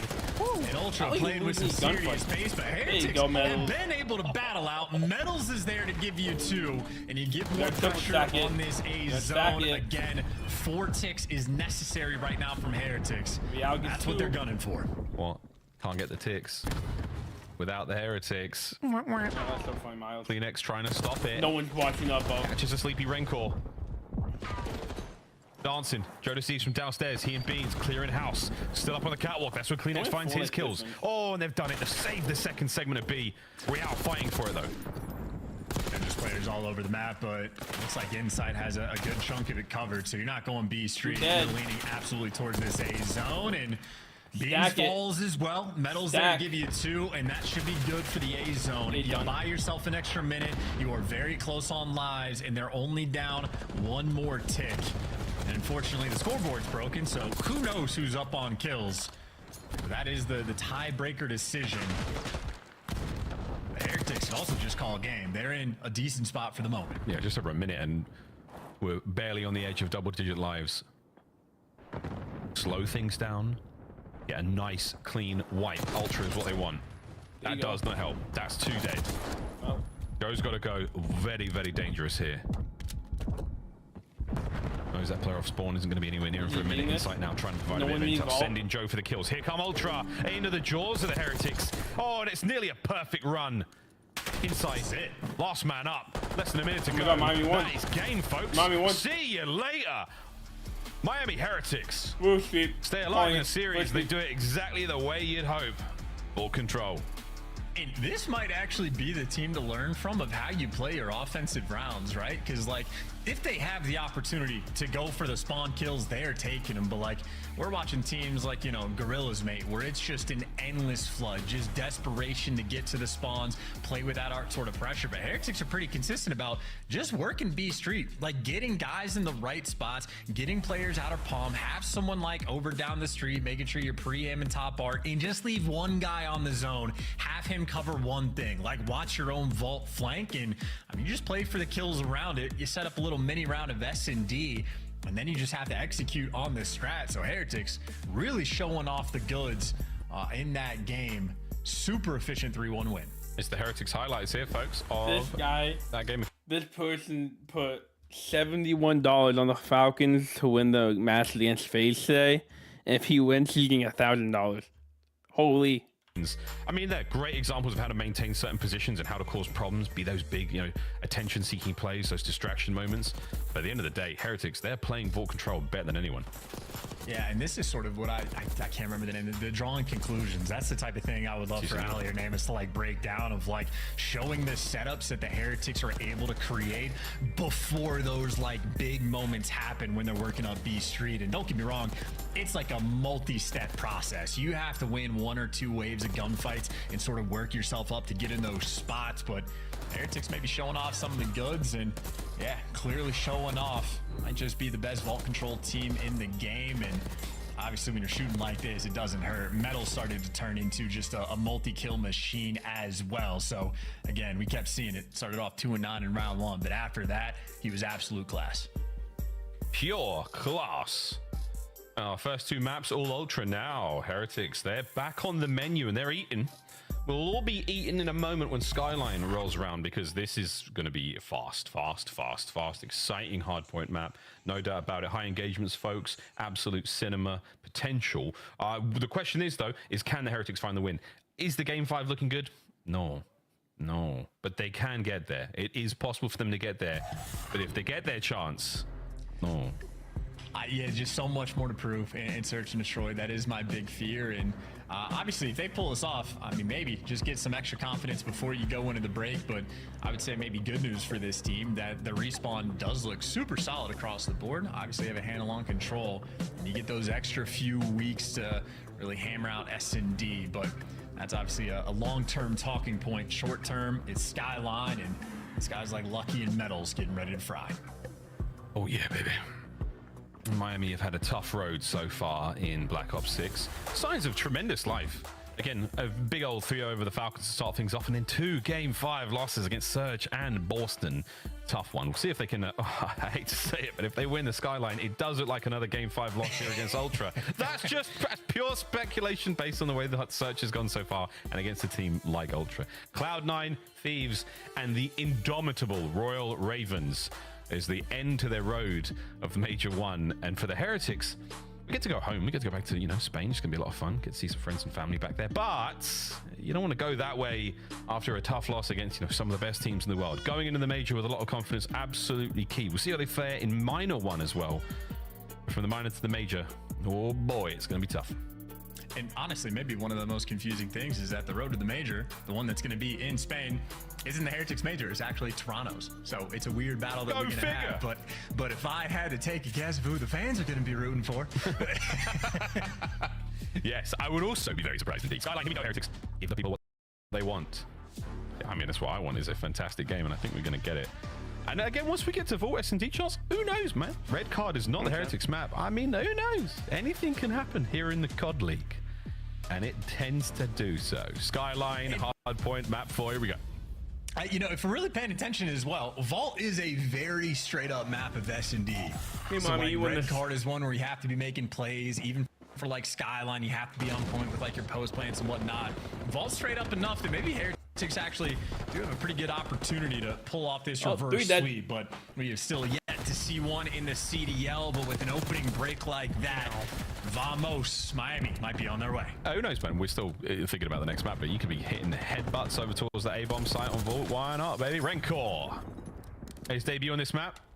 Turn heads, cause a lot of problems for the Vegas Falcons. Can he do the same right now for Toronto Ultra? The answer is absolutely. Look at the shots. Nice start here from the Heretics. Ultra right back in it, though. Oh, 4 dead. 4 down. Spawns are great, though. How many of these spawns are going to be great? That's 2 players from Miami in and 2 players out, and one of the 2 players that spawned new. Well, both of them gone. That is Ultra just jumping all over the moment. That is Beans racking up extra kills from time, and maybe sort of shades of what we saw on the first hard point as well. Heretics might have started strong, but Ultra just come away with it with the lead and the advantage on the map. Yeah, the split spawn certainly helps, and then after that, the immediate answer to all those kills. Fantastic work, Joe. Yeah, your instincts are right, Joe. There's a guy down there. Will you get... Oh, that's tough. Metals is in. I love the opportunity for the break here. Can you get a few more kills? 2 Ultra members left. CleanX traded out inside towards the back line. Why are you not playing time? Play time Real. Holy fuck. Gets his 5th kill in a row. You're down almost 20 points. Well, yeah, very now you're down 20. You need to play time at the Actually, everybody does. Beans, last man standing, trying to hold the fort. In a good position to do it and able to give you a little bit extra. That is beautiful comms from Toronto. Needs to know that player's one shot, but if you lose the back spawns, you lose the time as well. Heretics, nice little battle on P2. They are keeping this game nice and close going into the new time, but that's a 1v2 sort of moment for CleanX. But a 15-point sort of shift in the score. Yeah, it's nice. Scrap time goes a long way in BO6, it feels like, early on. The pistol from Beans not quite enough there as he gets opened like a can in kitchen. And now over to Insight behind that lovely island. Although I've got a gripe to pick with the position of the Insight rack, can't but die. That's for another stream. CleanX's multi-kills continuing. 5 now in a row. Hardpoint still in the hands of Insight before Metals steals it from him. What a 2-piece that is. A 3! No, it was lucky, but man alive. Heretics are back in.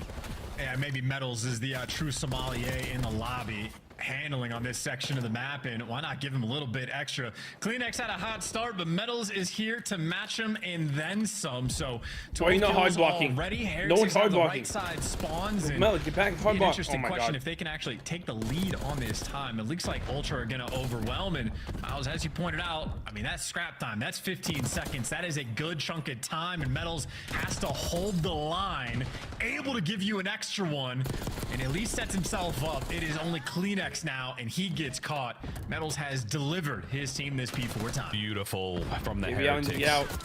Real, what a hop. Oh my god, Real. Oh, he does. He gets the second as well. Real, beautiful shots. 5 and 11 overall, but that's not a problem, man. You hold down point. There's number 6. We're starting to cook things up, get things rolling. Toronto Ultra. Don't know where he is. They're not looking the right way. He getting shot in the back nearly every single time. Real dancing and diving around Skyline. You are a pain in the ass, my friend. And he doesn't even have to overcommit to any one of these chows. He can just tag these guys up, be a nuisance, be annoying. And he's on a 5 spree as well, but you don't want to let him cross for free. Keep a little bit of pressure, and that is 3 players on Ultra that had to just go up top to avoid it. So Metals is reading it, knows where they're going to be coming from, and Ultra, they finally get the back spawns, but that does not mean they're going to get this time. This is a wonderfully played P4. Heretics have a lead and then some. Wait a minute. Real back and forth. Wow, Heretics, beautiful stuff. Ultra fighting tooth and nail, but it doesn't seem to amount to a whole lot. Real on the vent play. He's going to be in P2 in a moment. Meanwhile, P1 vacant, nobody home just yet, as big kills across the board there for the Heretics. He got the spawn. Boy Beans feeling the heat as well. 8 and 15. He's everywhere. His teammates are everywhere. Once again, great comms, great read. Metals last man standing dropped, and Ultra may be able to stabilize. Trying to fight back. They got the P1 time, and Miles to get the left side spawns too. They got the left side spawns, got the P1 time. They got 30 seconds to go. I think it's about time we go for a listening with Toronto Ultra. I'm holding under now. I do have an arrow. I'm gonna need it, guys. I'm staying down. Let me know if you see Metals. Sit down. One of their Right.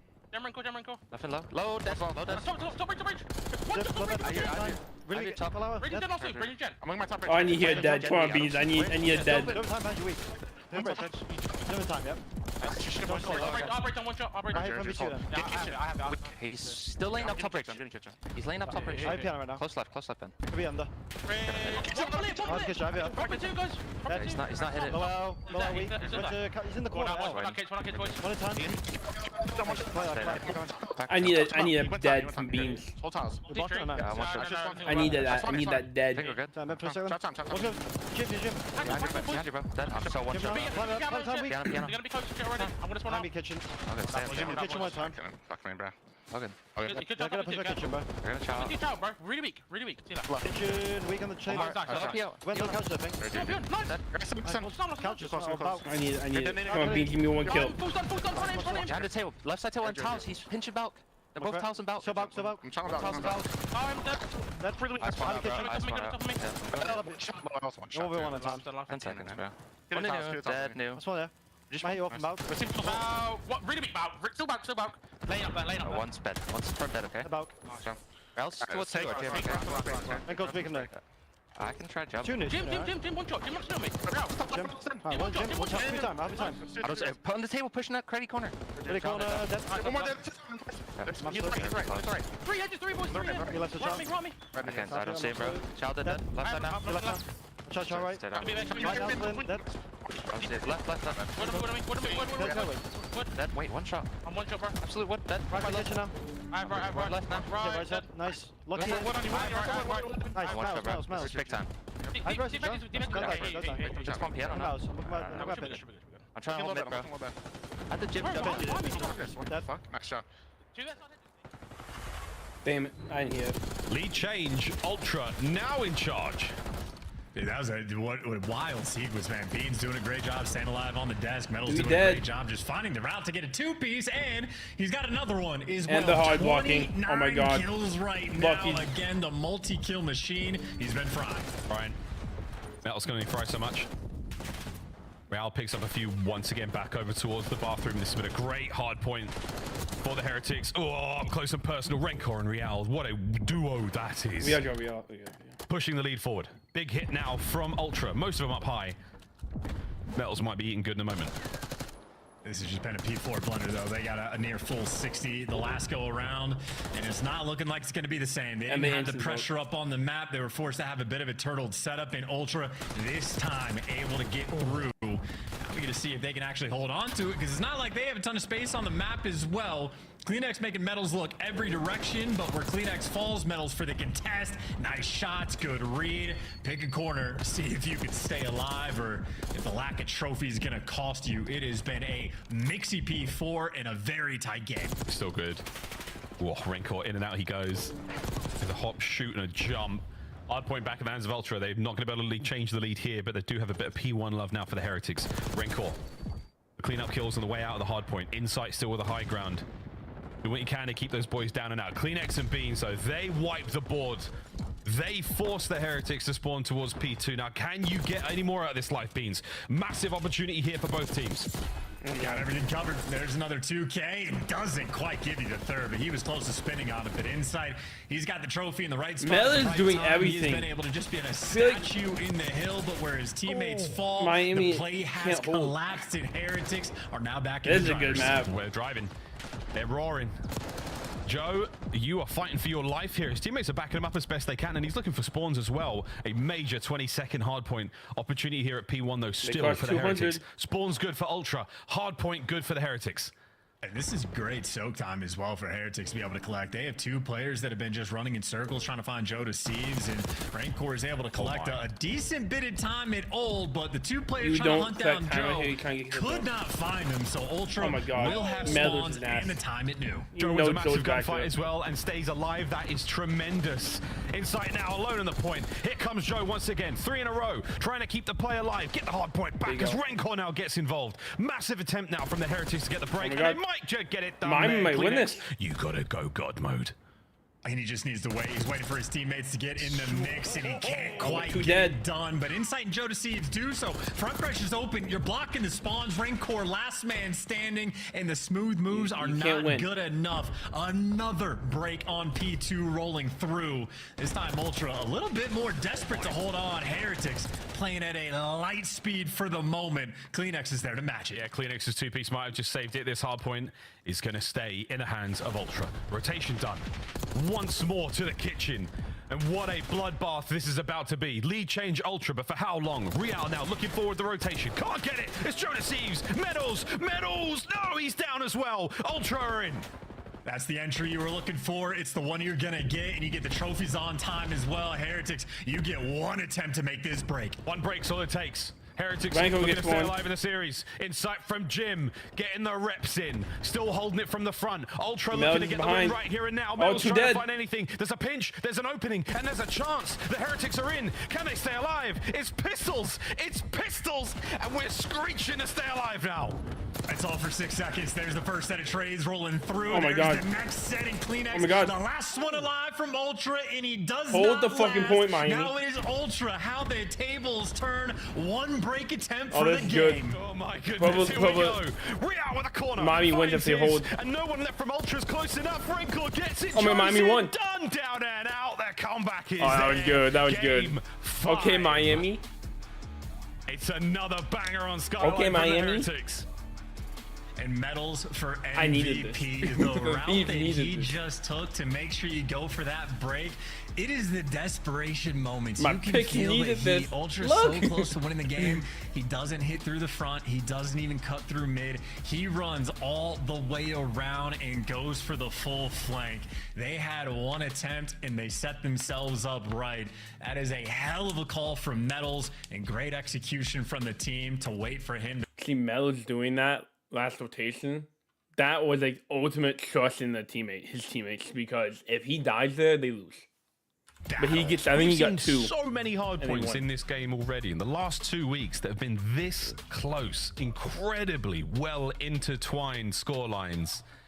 Man, good stuff there from the Heretics. Last minute turnaround, back and forth finish, a sensational 37 out of Metals. And look at the damage from Rancor as well. Joins the team, massive work in the assist department, gets 34 of his own kills, 23 non-traded, 4.6 massive damage. Great man. That also, look, Real's gotten a ton of gas as well for being like a pretty hefty slayer in the respawns, but to see him falter like that, only drop 2,500 damage, not a lot of kills. He had a tough game. His team picked him up, so that is a wonderful sign for the side of Miami Heretics. But that's for the respawn. Like, Heretics have shown they're strong in a contender. The ultimate question, it is their S&D, a 1-5 record overall. They have not been making good plays. Admittedly, though, for the state of this series, Vault is a very different map. It is much more of a square up. It is much more of a head smash over to the A site. I think they have a lot more potential because this would be a huge win for them to take down Toronto Ultra. What a moment. Well, can we take down Toronto Ultra Heretics, or will we lose another game 5? We're going to find out after the break, folks, as Codmus is just starting to heat up. That's right, folks. Plenty more gifts under this tree. Santa's sack is loaded. We're going to find out who gets a big win after the break. Hey, yo, Miles.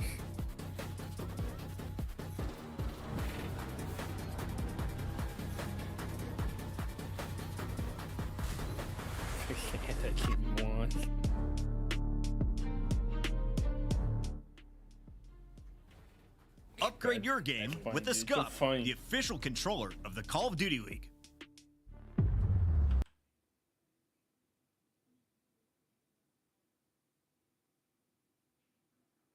What's that?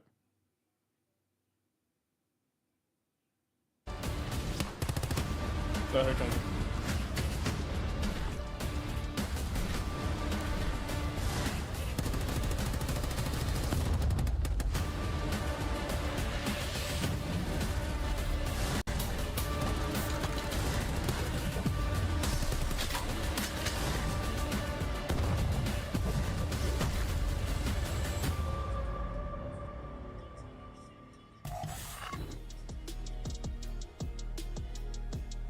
How's the NFL doing? The Jets absolutely threw. They're tied with the fucking Jaguars. Mac Jones having a game, right? Never mind, Jets has scored. Mac Jones is not having a bad game. Cowboys won. Obviously, play the Panthers. Obviously, they won. Commanders, yeah. Bengals, kind of like it happened. Chiefs, Browns. Like it happened. Ravens killed the Giants, and Texans beat the Dolphins. And Patriots play the Cardinals tonight. Woo. Go Patriots! Actually, no, I want them to lose. I want the Heisman winner. I want him. I want Travis Hunter.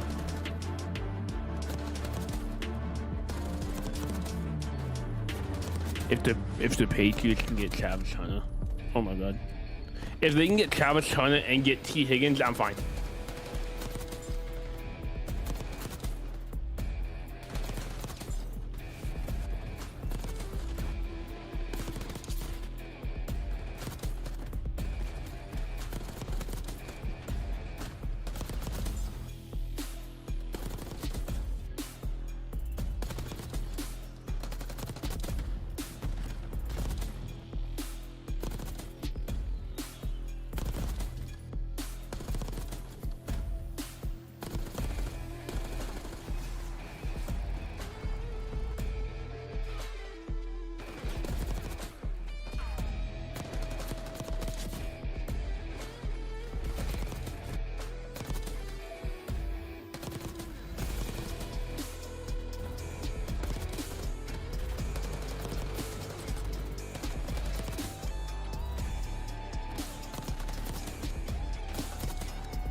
Character from Turtle will reportedly make his cinematic debut in Avengers Doomsday. Well, what do you know, folks? Game 5 between the Miami Heretics and Toronto Ultra, yet to get a reverse sweep on the season.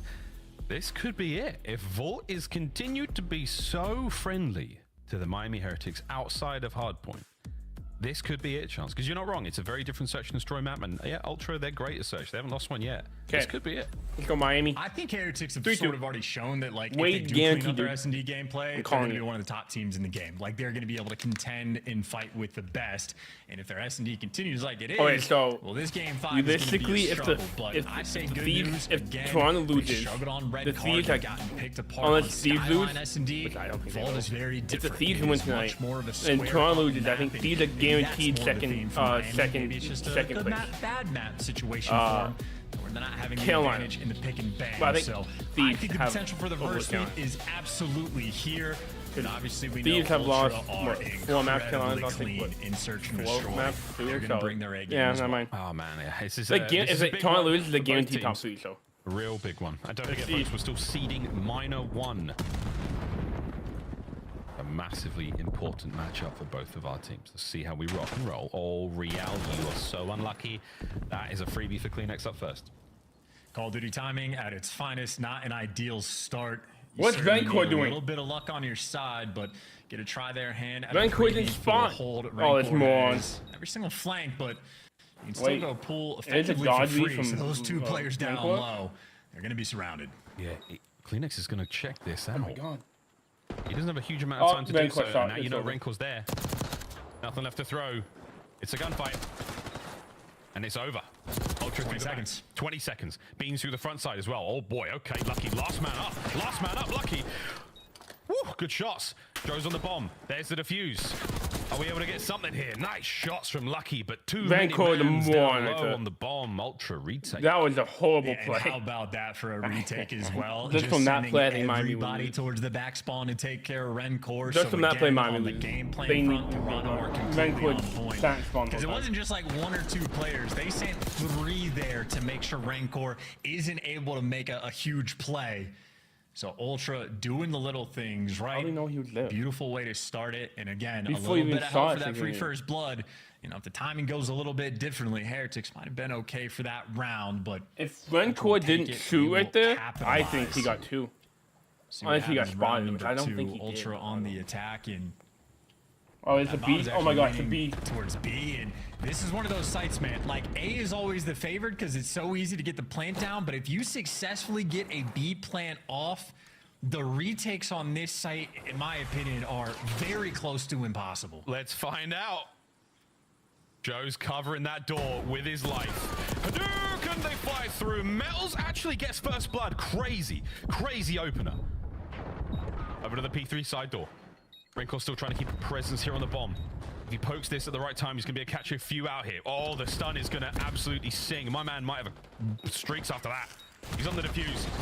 And that is it. Gone. Toronto Ultra. You gamble on the B-bomb site plant and it pays off. And listen, the reason why the retakes on that side are so difficult, depending on the plant spot you get, you can check it from Art, you can check it from P4, you can check it from like Gold or Useless Street, you can watch it from anywhere, from like Vault, and of course, there's a giant exploding van right next to it. So not ideal. Plants on the B site are very, very scary, and Ultra on their first offensive round, they have already planted that seed in the back of Heretics' mind. Ultra looking good so far in search. Yeah, 2 rounds. At least with good looks out the Heretics, they're still fighting. We'll see if they can make something of it. And that's a frag that hits Metals. So he's a little bit banged up. He's still going to get the plant down. 2-2 split here from Ultra. Rencor is a moron. Holy fuck. Oh, but Real. Nice. Real goes big. He's first blood. 4v3 bomb down. This is Heretics round to lose. Pull sides down to open up. Lucky. Time this right. You're all good. Maybe not. Check the back end. The battle's still going downstairs. So the vault is full of bodies right now. Inside is about to get a free one. Now it's a 2v2. CleanX. Check the corners. Metals wins another. Nice win. Another for Metals. No.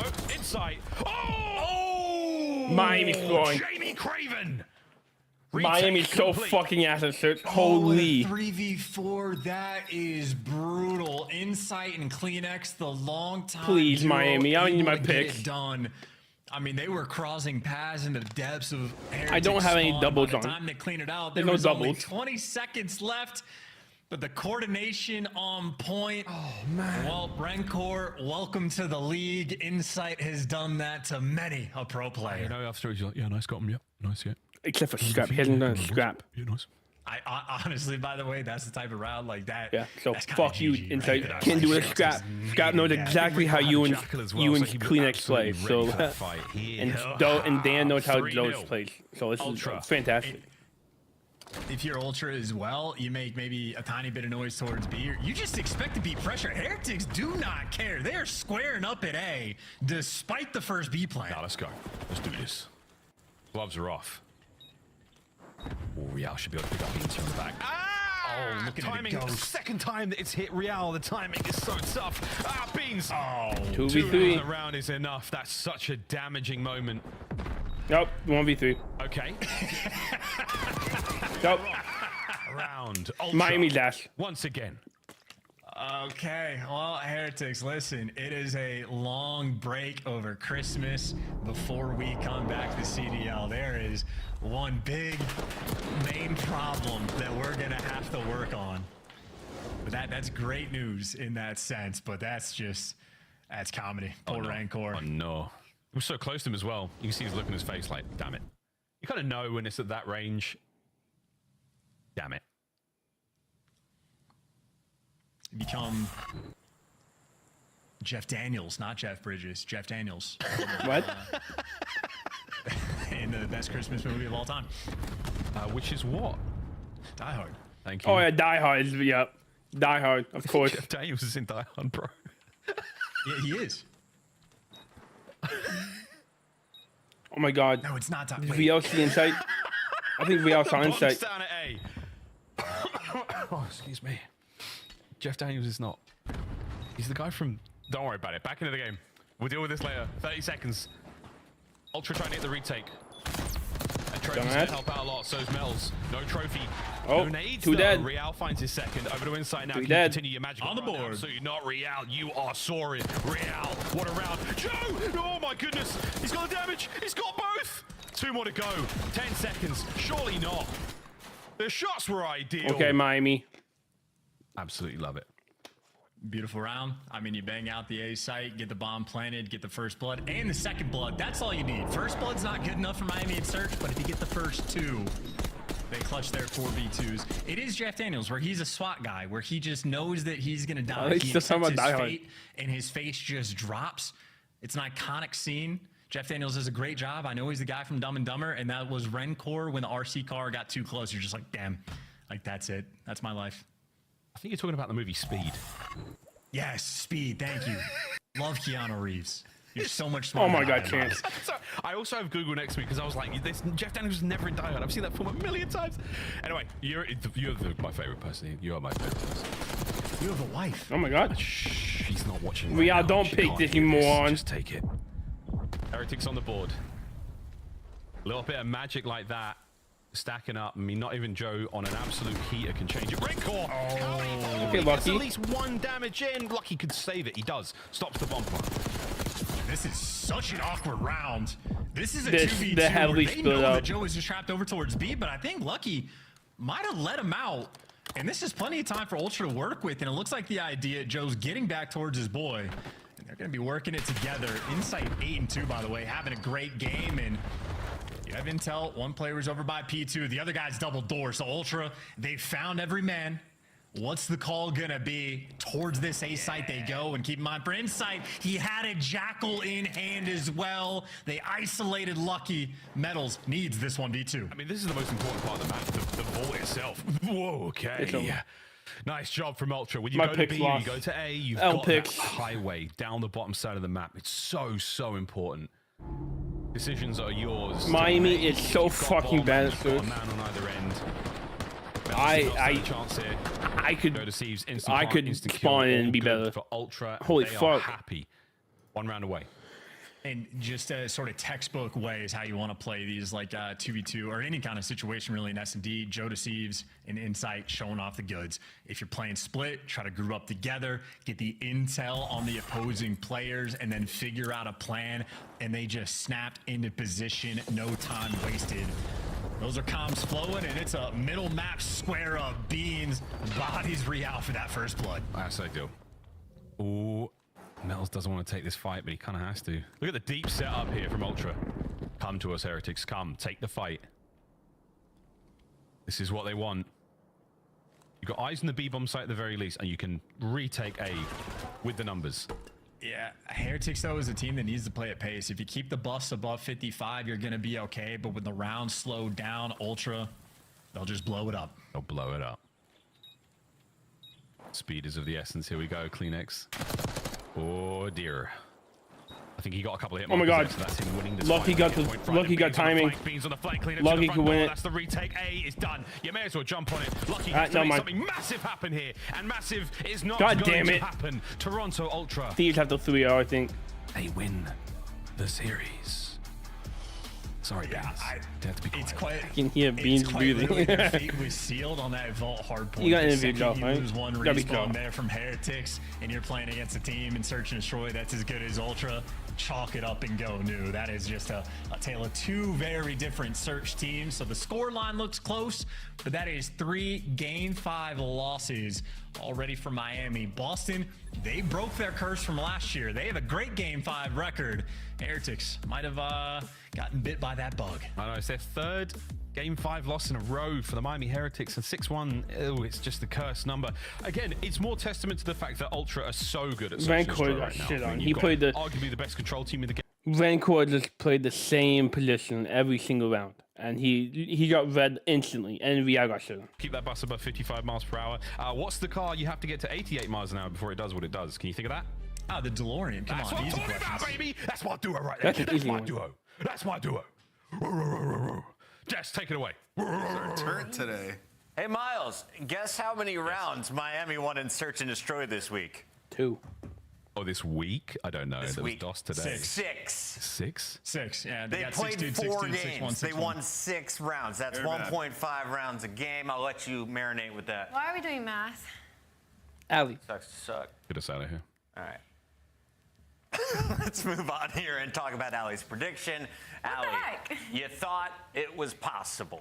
Listen, it almost was. I expected them to win the map 1 vault, all the respawns in this series. Unfortunately, they fell short, and that hurt them as they made it to the Game 5 because their S&D is God. I didn't want to. We got a map 5 highlight package, and I don't know if we have anything for Miami in this. Yeah. It's probably all Toronto. Oh, we're opening up with a Lucky. Yeah, I mean, Toronto are great. I mean, off the rip, they're playing with their minds. You're going to be playing down on their first offensive round. And, you know, it's just for Heretics, there's just so many things going wrong. One, how do you allow that? There's a van there you can blow up. Somebody should always be looking at that early in the game. And, you know, I don't agree with everything Chance says, but there's something I wholeheartedly agree with he said during that cast. And what he said was, when they lower that bus, when it's 55 or lower, like, they are getting slammed. Like, the longer these rounds go, the more mistakes that happen. When you watch Heretics play Search and Destroy, it looks like no other team in the league. They're always dying individually. Some of their strats, like Rancor sitting all the way back in spawn, like you're not really holding any cut for your team. Like you're watching the that's like the worst call ever. There's a lot of issues we can sit here and talk no about. No wonder why Miami didn't only won 4 switches. Toronto looks unbelievable. I mean, even if you go back to that red card, like they were just catching Miami sprinting. They were taking up so much control and pressure in the courtyard. It just feels like they have the timings down really well when it comes to Search and Destroy and the way these maps play out. Search and Destroy, a clear weakness for Miami, but a clear strength for Toronto, especially this guy. Let's take a look at your scuff play of the game. Joe Deceives. The objective player, meaning he focuses on the bomb when playing offense. Guess what his KD was, Nameless? I mean, the guy was going crazy. He started at, what, 8-0, I believe? 5.0 is his final KD in Game 2. Yeah, I mean, just some great rounds. I mean, off the rip here, you see, like, the B push off the rip, getting the bomb down, playing tight, playing your trades. Like, I love, like, the sort of, like, this coming out with the odd strat off the rip is always great because it keeps your opponents honest. They know what you can get away with, right? So they have to spread the map, have to take chances. And Toronto Ultra, they're going to be tough to take down in S&D. They really are. I mean, it was just, again, like I said earlier, it was just a lot of mid-control. A lot of that came off the back of Joe. I mean, he was just running up courtyard side, and again, catching Miami sprinting. And the fact that he even went 7-0 in a ranked match, like in a CDL season match, is crazy. I want a Joe Deceives interview.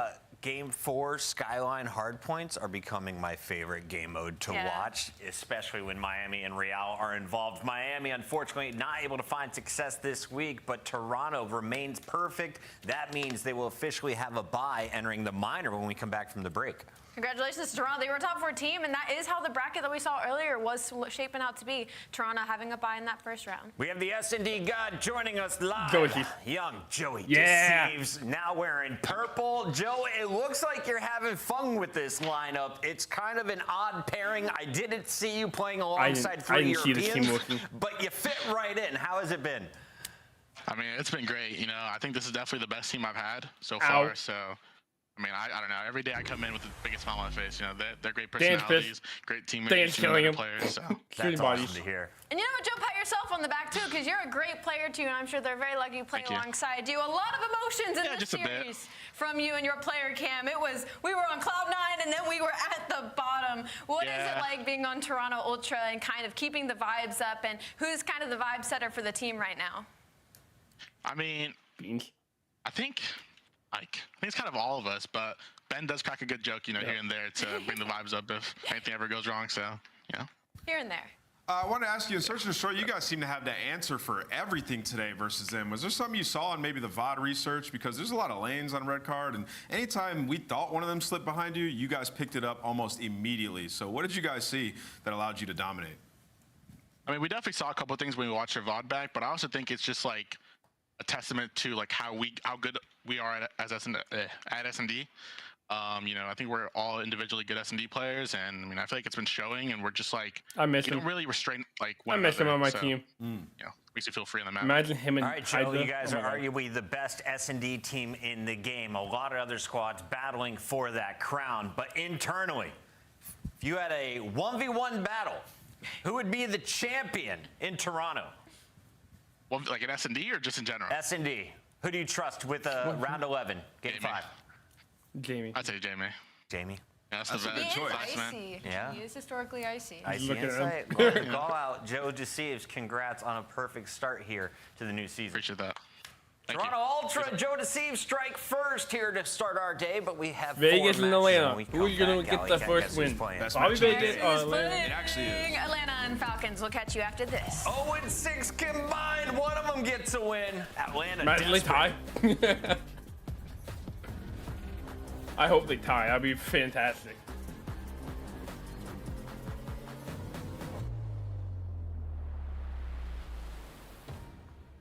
They just both text the referee at the same time saying we forfeit. That'd be fantastic.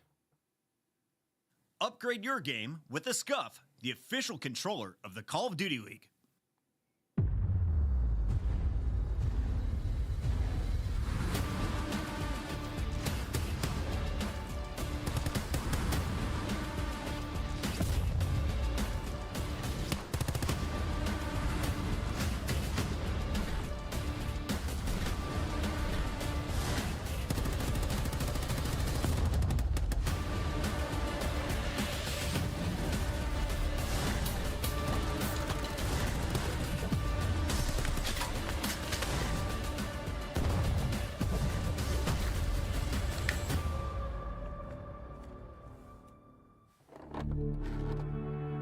Yeah, WCD on TV. In honor of our Father's Day, we're going to have a friendly competition amongst the dads on this show. How many dad jokes can we fit in? Well, I have the opportunity to go first. So, Allie, let's take the lead right now. Why can't bikes stand up on their own? Why? Because they're too tired. Got her! All right, let's keep this moving, Nameless, because we got a lot to talk about. Starting here with the standing. Damn, Puckett. Here comes Scrap! We got Envoy!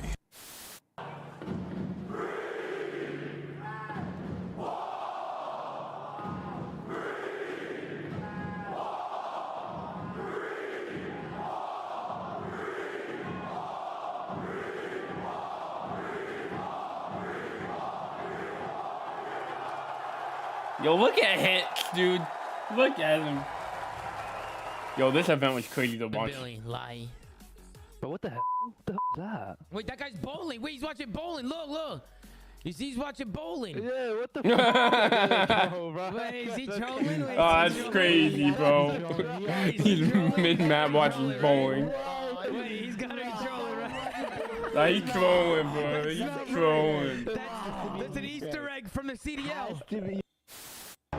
W Zuma.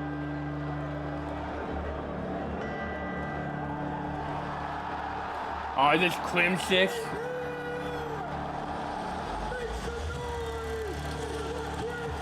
Yeah, Crim 6. That's really bad stuff.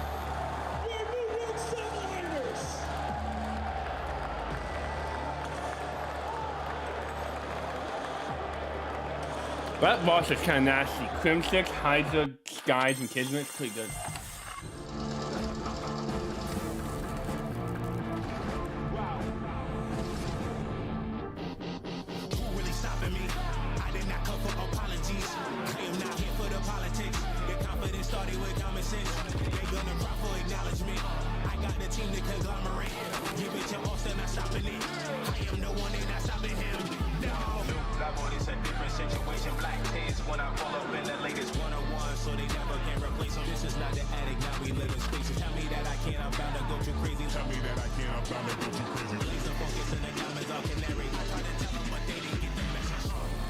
That intro is kind of fire.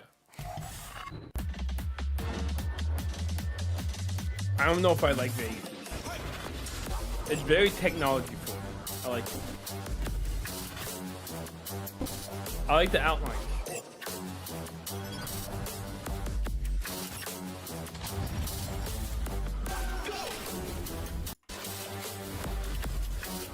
Here's the kick. Watch it, sorry.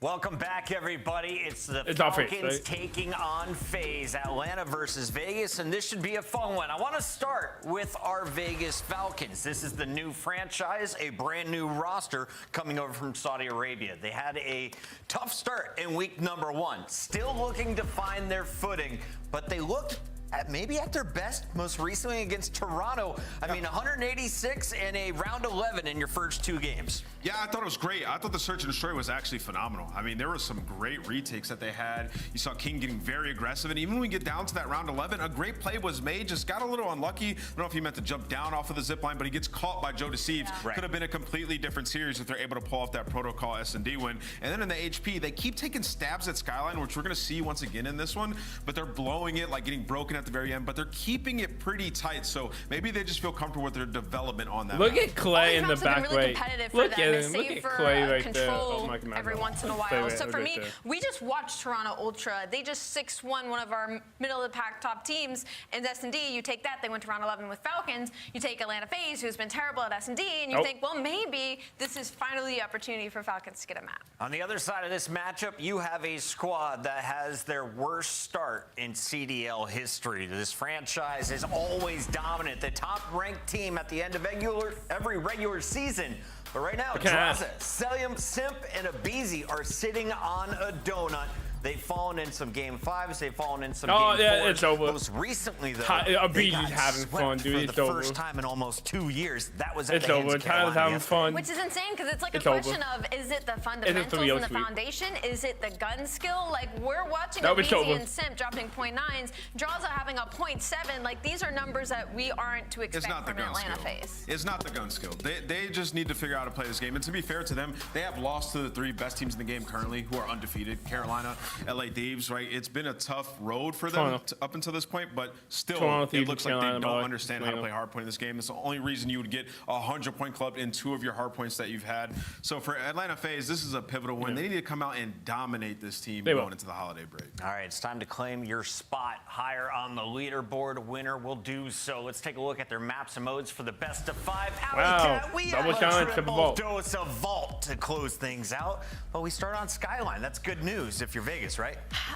is good news. I wish it was map 4 for them instead of map 1 because that means you are asking them to come out extremely hot. And we've talked about Falcons and they're struggling to have only one SMG. Really, Exit picks one up every once in a while. They haven't played the Vault hardpoint yet, so this is like brand new for them. Great. Yeah, I like this for Falcons. I mean, you're coming out, your most reps are on Skyline hardpoint. They've been close throughout, and then the Skyline S&D, they beat Carolina on it. So they're feeling good about the start of this series. But man, you're going up against some of the greats. It's going to be tough. It's time for our Scuff Pick'ems, and as we review our performance as analyst, Alley Cat, I want to just celebrate the holidays. Can you go ahead and open up this present? Really What is open this? this? It's going to be It's a prank. It's kind of open. Definitely not a glitter My hair bomb. just goes, Definitely not a glitter please bomb. open it. Why did you wrap it so many times? I thought that. You wrapped it so many times. I'm a man now. I'm trying. Just what dads do. I'm sorry. I'm trying. I'm working so hard for this.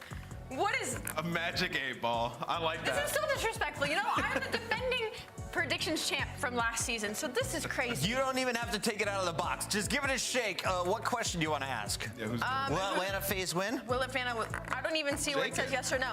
Will Atlanta FaZe win? Yes or no? I don't think it's working. I think I have to. I got Atlanta FaZe winning this one. All right, guys. Production, throw it in the bottom for me. I got Atlanta FaZe winning this 3-0. Throw it in there for me. I was gonna pick. Oh, I see it. Oh, I see it. Okay. Is Atlanta FaZe gonna win? What do you think that says? It says yes! Atlanta FaZe, let's go. Atlanta FaZe, all across the board. The fans agree. Let's send it over to Shift and Study for the first win in Falcon history.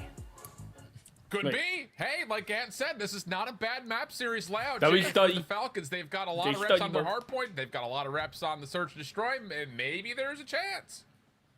Maybe there's a chance. Yeah, the only thing that's really going to grind my gears about this series is the fact that Atlanta FaZe lost 3 in a row. You heard Chris talk on it. Their worst start in CDL history. And when you look at these players of this caliber, you got world champions from left to right. They know exactly Literally what they need to all do. of But them then have Mavis won brought up a good point. They all played have against rings. the 3 top teams that we currently have after the first 2 weeks in the CDL. So if you are Atlanta FaZe, you're really looking for like a confidence booster series. And unfortunately for Vegas Falcons, this might be it for them.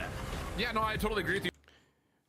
You know what's Kind bad? of spinning it on both sides for Atlanta. Worst team in search and destroy right now in the league. 0-4, but they also lose by an average of over 2 rounds. They also currently hold the worst. You know what I just realized? Vegas has nothing to lose here. Atlanta has everything to lose. This is like a really bad situation for FaZe. Map win in a search and destroy. So again, we're still looking to see what the There you identity of go. this team is going to be. But I think you're right here, Jay. Atlanta FaZe need to come out here and dominate because I think they're like on the fringe of, you know, feeling like some Call of Duty yips if they just feel like they just cannot get over this hurdle. But it's a good start to open up 2 for 1 pitch from King of Boot, trying to get around the back, but shut down by Abizi. And what I mean by dominate is not really everyone go out there and get 30 kills. I'm talking about you can get a bare minimum. Everyone around 20 to 25, but you're blowing the game out by 150. That means you're doing the fundamental part correctly, but so far not off to a great start as Exit is able to catch that double. You got Vegas currently soaking up this P1 time, but with only 25 seconds, you see the rest of Atlanta FaZe all sitting comfortably around that P2 area. Clean 4 dead now.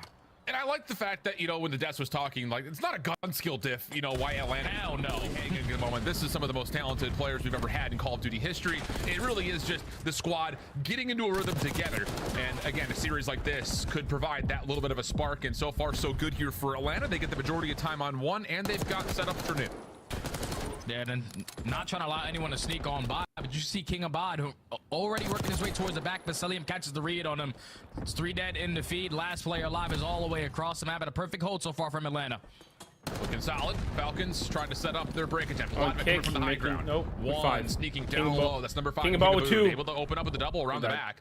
Talk about this team, this Falcons team, maybe being a little bit too AR-centric. And how about it? King of Boot's able to pull up the SMG, get a little bit of work done, and there's at least some neutralization of time on P2, but Atlanta with the quick spawns are right back in control. Yep, they are controlling towards that back end, and they're trading effectively around this hard point still, so keeping themselves in the numbers. Advantage 1 for 1 is the trade again, and now the spawns is all the way across the map for the Falcons. So now with only 20 seconds left, you might just have to hit that rotation, but dude, now it's time for the Tiny this Terrorists to King of Boot guy getting shit on. So far, so good. Shots are on the corner. Simp waiting for the regen. Not going to be allowed to make a further play as Kick shuts it down. He has been unbelievable. For a team that's only won a single map, he still sits number 4 in overall KD across the league. It's just the rest of his teammates. They have not been there in any foreign. King of Bodies close to last. Exnid Roxas are like in the 40th range in terms of overall KD. So again, it's just for Vegas getting everyone on the same page as Kicks. Yeah, and also trying to find a little bit of success in respawns. Keep in mind, they haven't really been practicing against the NA teams all their life. They just came to the States a couple weeks ago, so you're still trying to get your feet wet. But they're at least keeping it mixing in every single one of these hard points. Atlanta, though, they find themselves with 3 in the feed. Last player is going to be Kicks, and he's able to catch that double to keep the spawns in favor of the for new. Trying to bounce frags off the wall. Not going to be able to connect as the trophy system denies it before it can make any impact occur. Exit off the regen. Last one standing for the Falcons, trying to get some help. And the pinch from Abizi is beautifully timed. 2 for Abizi. Atlanta FaZe all over the time of Scrap. And now it's just down to, can they get a read in the split spawn situation as they do deal with Roxas and Kicks on the other side of the map, getting them in position for P4. Yeah, that's fantastic early break even before the hill pops, secure those back spawns. Now an uphill battle again for the Falcons. King of Boo not having the best time so far, sitting at 2 and 9. He has found a couple players on the back end, but the stun is going to connect. You set up Cillian for the freebie. Draws it with the double. Is still going to be able to put himself in a position to block those back spawns, but now the pitch is here for Atlanta. Good damage being tallied by no one Kicks, is but there. There's just no other help. This King of Boot guy might be 4 and 23 watch. Will eventually deal with Kicks, get into the hard point, and 35 seconds to fight. King of Booty looking to get himself in as an entry. Already tagged up, and Sip says, all right, fine. I'll go ahead and push that through. Draza also denies the play over towards the topside jump wall, and that'll be enough for Atlanta to still hold numbers here. The next break attempt is on the way, or at least it looked like it was on the way until Exnid drops. Yeah, now Falcons do have the numbers, though. They're still finding this late game break for this final 15. You just got to go quickly because Atlanta FaZe are already a step ahead thinking about that next hard point rotation. Is there a control of the piano side? Yeah, but being aggressive over towards the bottom side of bedroom, but you do have a route being hit by King of Body. Can he get anything on that end? Roxas gets the opener up top. Oh, Cell, you see it from the third person perspective. He was tagged out for the first gunfight, still deals with the second. And with that, Vegas will all fall. So now you got 125 to 50. Nades over the top will land for Vegas. Simp, the next line of defense, as Draza to Beezy help him out, and that's going to be enough for another 3-man feed in Atlanta once more. Just sweep through the kill feed. And you can see on your mini-map, look what Selim is doing. He's just simply blocking spawns. Every time Simp decides to pass up through that bedroom area, Selim has to back up so they don't have a free pinch spawn. So the fundamentals right now for Atlanta FaZe, they are showing. As now it's Sim's turn to strike onto the point, only able to take down one. The rest of Vegas just fly right on through and would look to be a great hope from Atlanta FaZe for at least the first 45. Spawns flipping, now Vegas have an opportunity. Chance to possibly go from P1 to P2, but Simp is already hitting her out as we listen into the Atlanta FaZe comms, see how they try to break P2. Ain't no way King of Bold plays a no aim assist, right? He's crazy if he does that. Dude, oh my god, I feel so bad for this. Vegas is, I think Vegas has so much potential, but they don't have anyone that can fucking slay. I mean, King, your best slay is 15-15.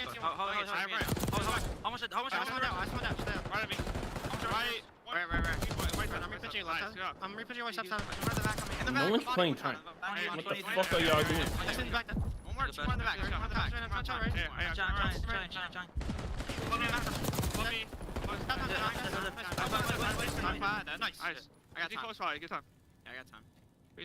It's 18, no one's even close.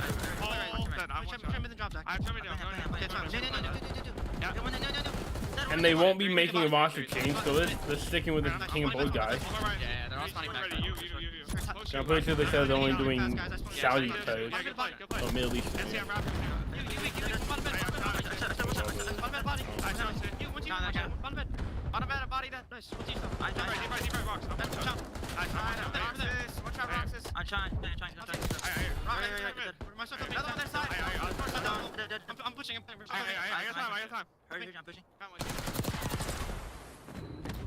Well, Jay, FaZe have turned it up. 21 and 14 for Sip. Cell still on 5 in a row, and you said not everyone needs to drop 30, but they might, depending on how this game continues to go. Yeah, because they're winning some insane gunfights. You saw Sully with that double on the bottom side of Kitchen. They are making it look easy with either AR or the Jacko in hand, but you see Kex, he's also doing it on the opposing end. The only player currently positive for the Falcons.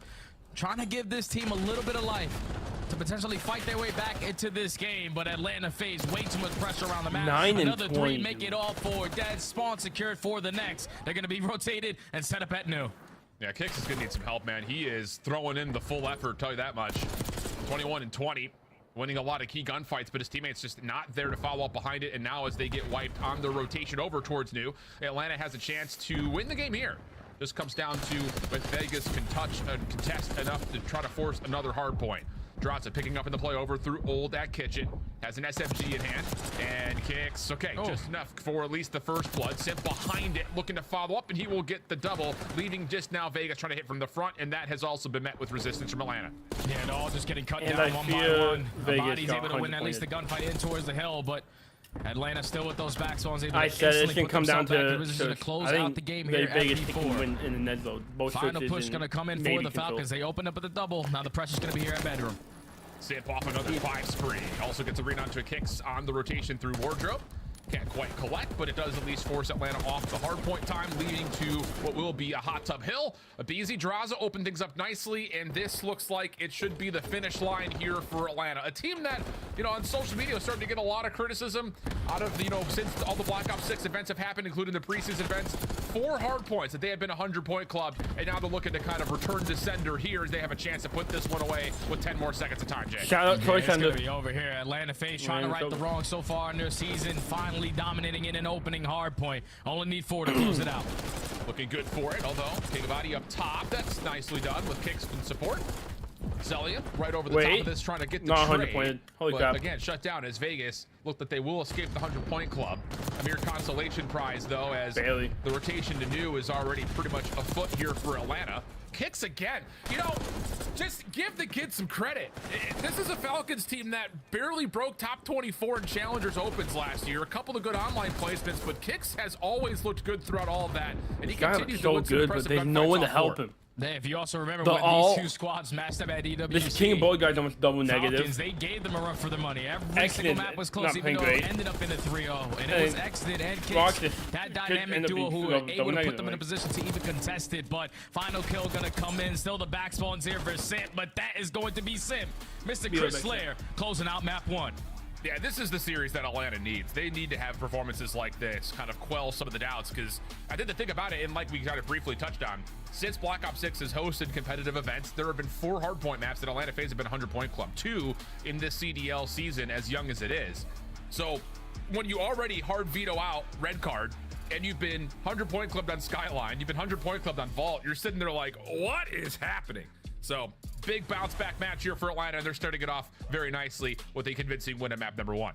Yeah, and the thing that I loved about Atlanta's gameplay there is that when they needed to execute team pushes to find breaks, they were able to get it done. It wasn't relying on individual players to make those big time plays. Everyone played a role. Even though Selling was sitting at 21 and 19 non-traded kills, still puts up 3K damage. He opens up with a double on a kill on the hill to allow his Tiny Terror, the SMG duo, and the Simp and the BZ to roam the way that they were. But it was a lot tighter of setups. They were not allowing breaks to come in, spawns to get really hectic. They were in control of that map from start to finish. So you can already see Atlanta FaZe with the practice they've been putting in the back end, improving a lot in hardpoint here.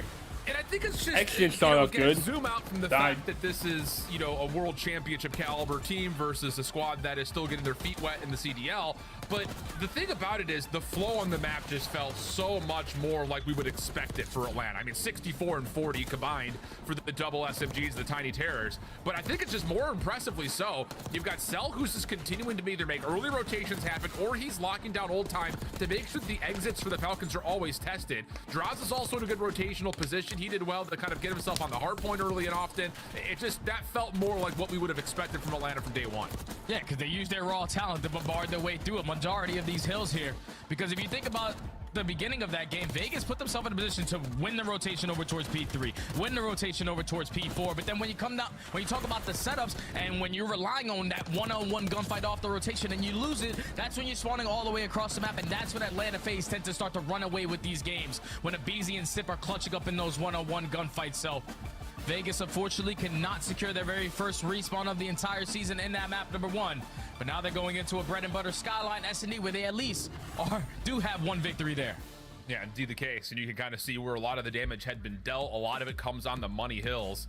P1 to P2. Big gap already opened up at the beginning of the game. You saw that again happen from 3 to 4 near the end of the game. So yeah, really good stuff from Atlanta. Kind of able to soak up and get a wealth of time from a number of different locations on Skyline. That's going to be good to go back and VOD review for them to say, okay, this is good, this is bad. We can kind of polish up from here. But we're going to stay on Skyline here, Jay, and go to the Search and Destroy, where, again, you know, it's kind of a puzzling thing to say.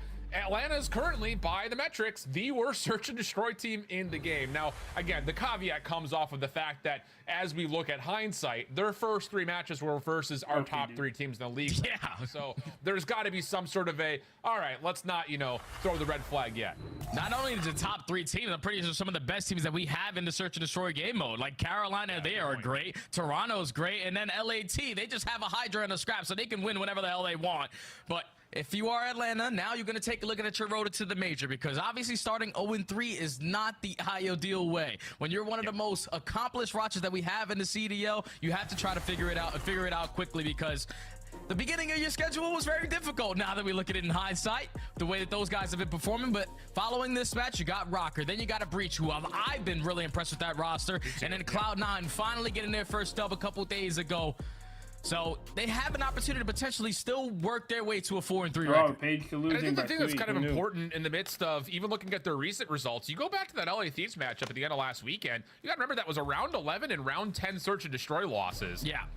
So I mean, again, that was a closer series than I think maybe we're kind of keeping in mind, simply due to the fact that LA Thieves came out of the gate swinging 250-77 on that full hard point that just had us all completely aghast. But again, like you mentioned, it does feel like a pathway that needs to win out if we want to try to reduce the damage that had been dealt early. But looking at, again, the numbers, it has not been particularly great, especially I think on the offensive side of the map. That's the peculiar thing. We just have not seen the same value from aBeZy try to get that opening first blood for quick bomb plants. That has not been there yet for Atlanta. Yeah, it's just kind of difficult on a map like Skyline, where these rounds can be ended in the first 15 seconds, because you know the pressure that's going to be over towards the A site. You send in the terrors, they find the early 3. Now it's Kicks left in the 1v4. Yeah, aBeZy gets 2 of them. Yeah, okay, so forget everything we said. Just completely counteracted. And again, it does feel like one of those series where for FaZe, this is going to be one of those, we can outgun them, we can outskill them. But at the same rate, you know, hopefully the work that's been done over the last couple of hours since they had recently played up against Carolina will also show up here, and they can feel good about their playbook. And that was 100% a 15-second round. We're getting word from our ops in the back. So let us know Atlanta FaZe are really setting the tone early on, and I think that's not going to play into the hand of Falcons, because if you think about the time that Falcons won this map, it was about slow and steady wins the race, catching these other teams off guard, especially Carolina when they played them. So can they find early success on their attacks at that A site? Because they'd love to work that bomb quickly. Well, Vegas are going to take a bit of a beat here, trying to see if they can maybe bait FaZe in. It so nicely. Kikabooty able to find the first blood. Knows he's got a second nearby and elects to challenge. Simp right there at full HP, happy to follow up for the trade. We'll go 3v3 early. And Simp is going to just get out, regroup with his teammates to rotate their way on back.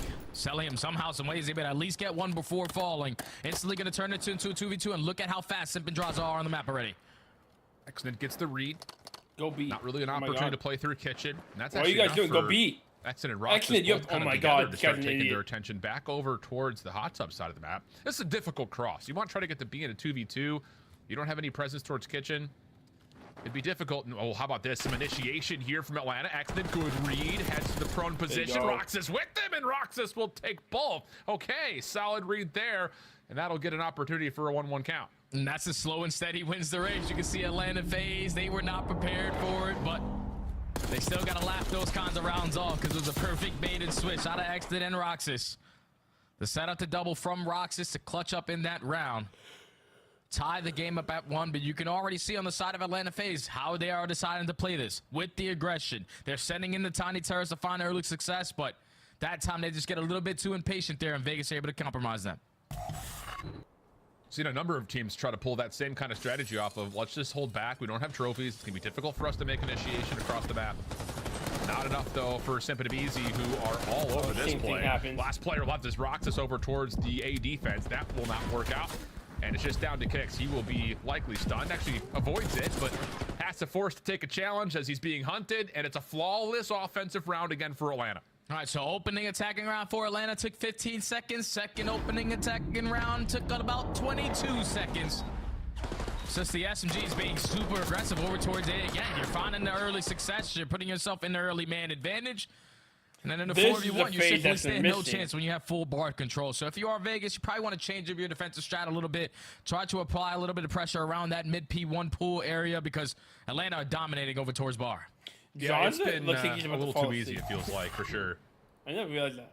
But we'll see what they can try to do as they modify with trophy systems coming close to being earned. There you go, kick. Oh, nice opening nade with a little bit of pre-fire over towards Draza's direction. That connects for an opening first blood. And this is where you need to see the Vegas Falcons show us something out of their playbook. 4v3 in Search Destroying this game, you just cannot afford to lose rounds like this. Just gotta play I don't know what advantage. they do. Try to isolate the player, at least get early info on to how Atlanta FaZe are looking on their defensive setup.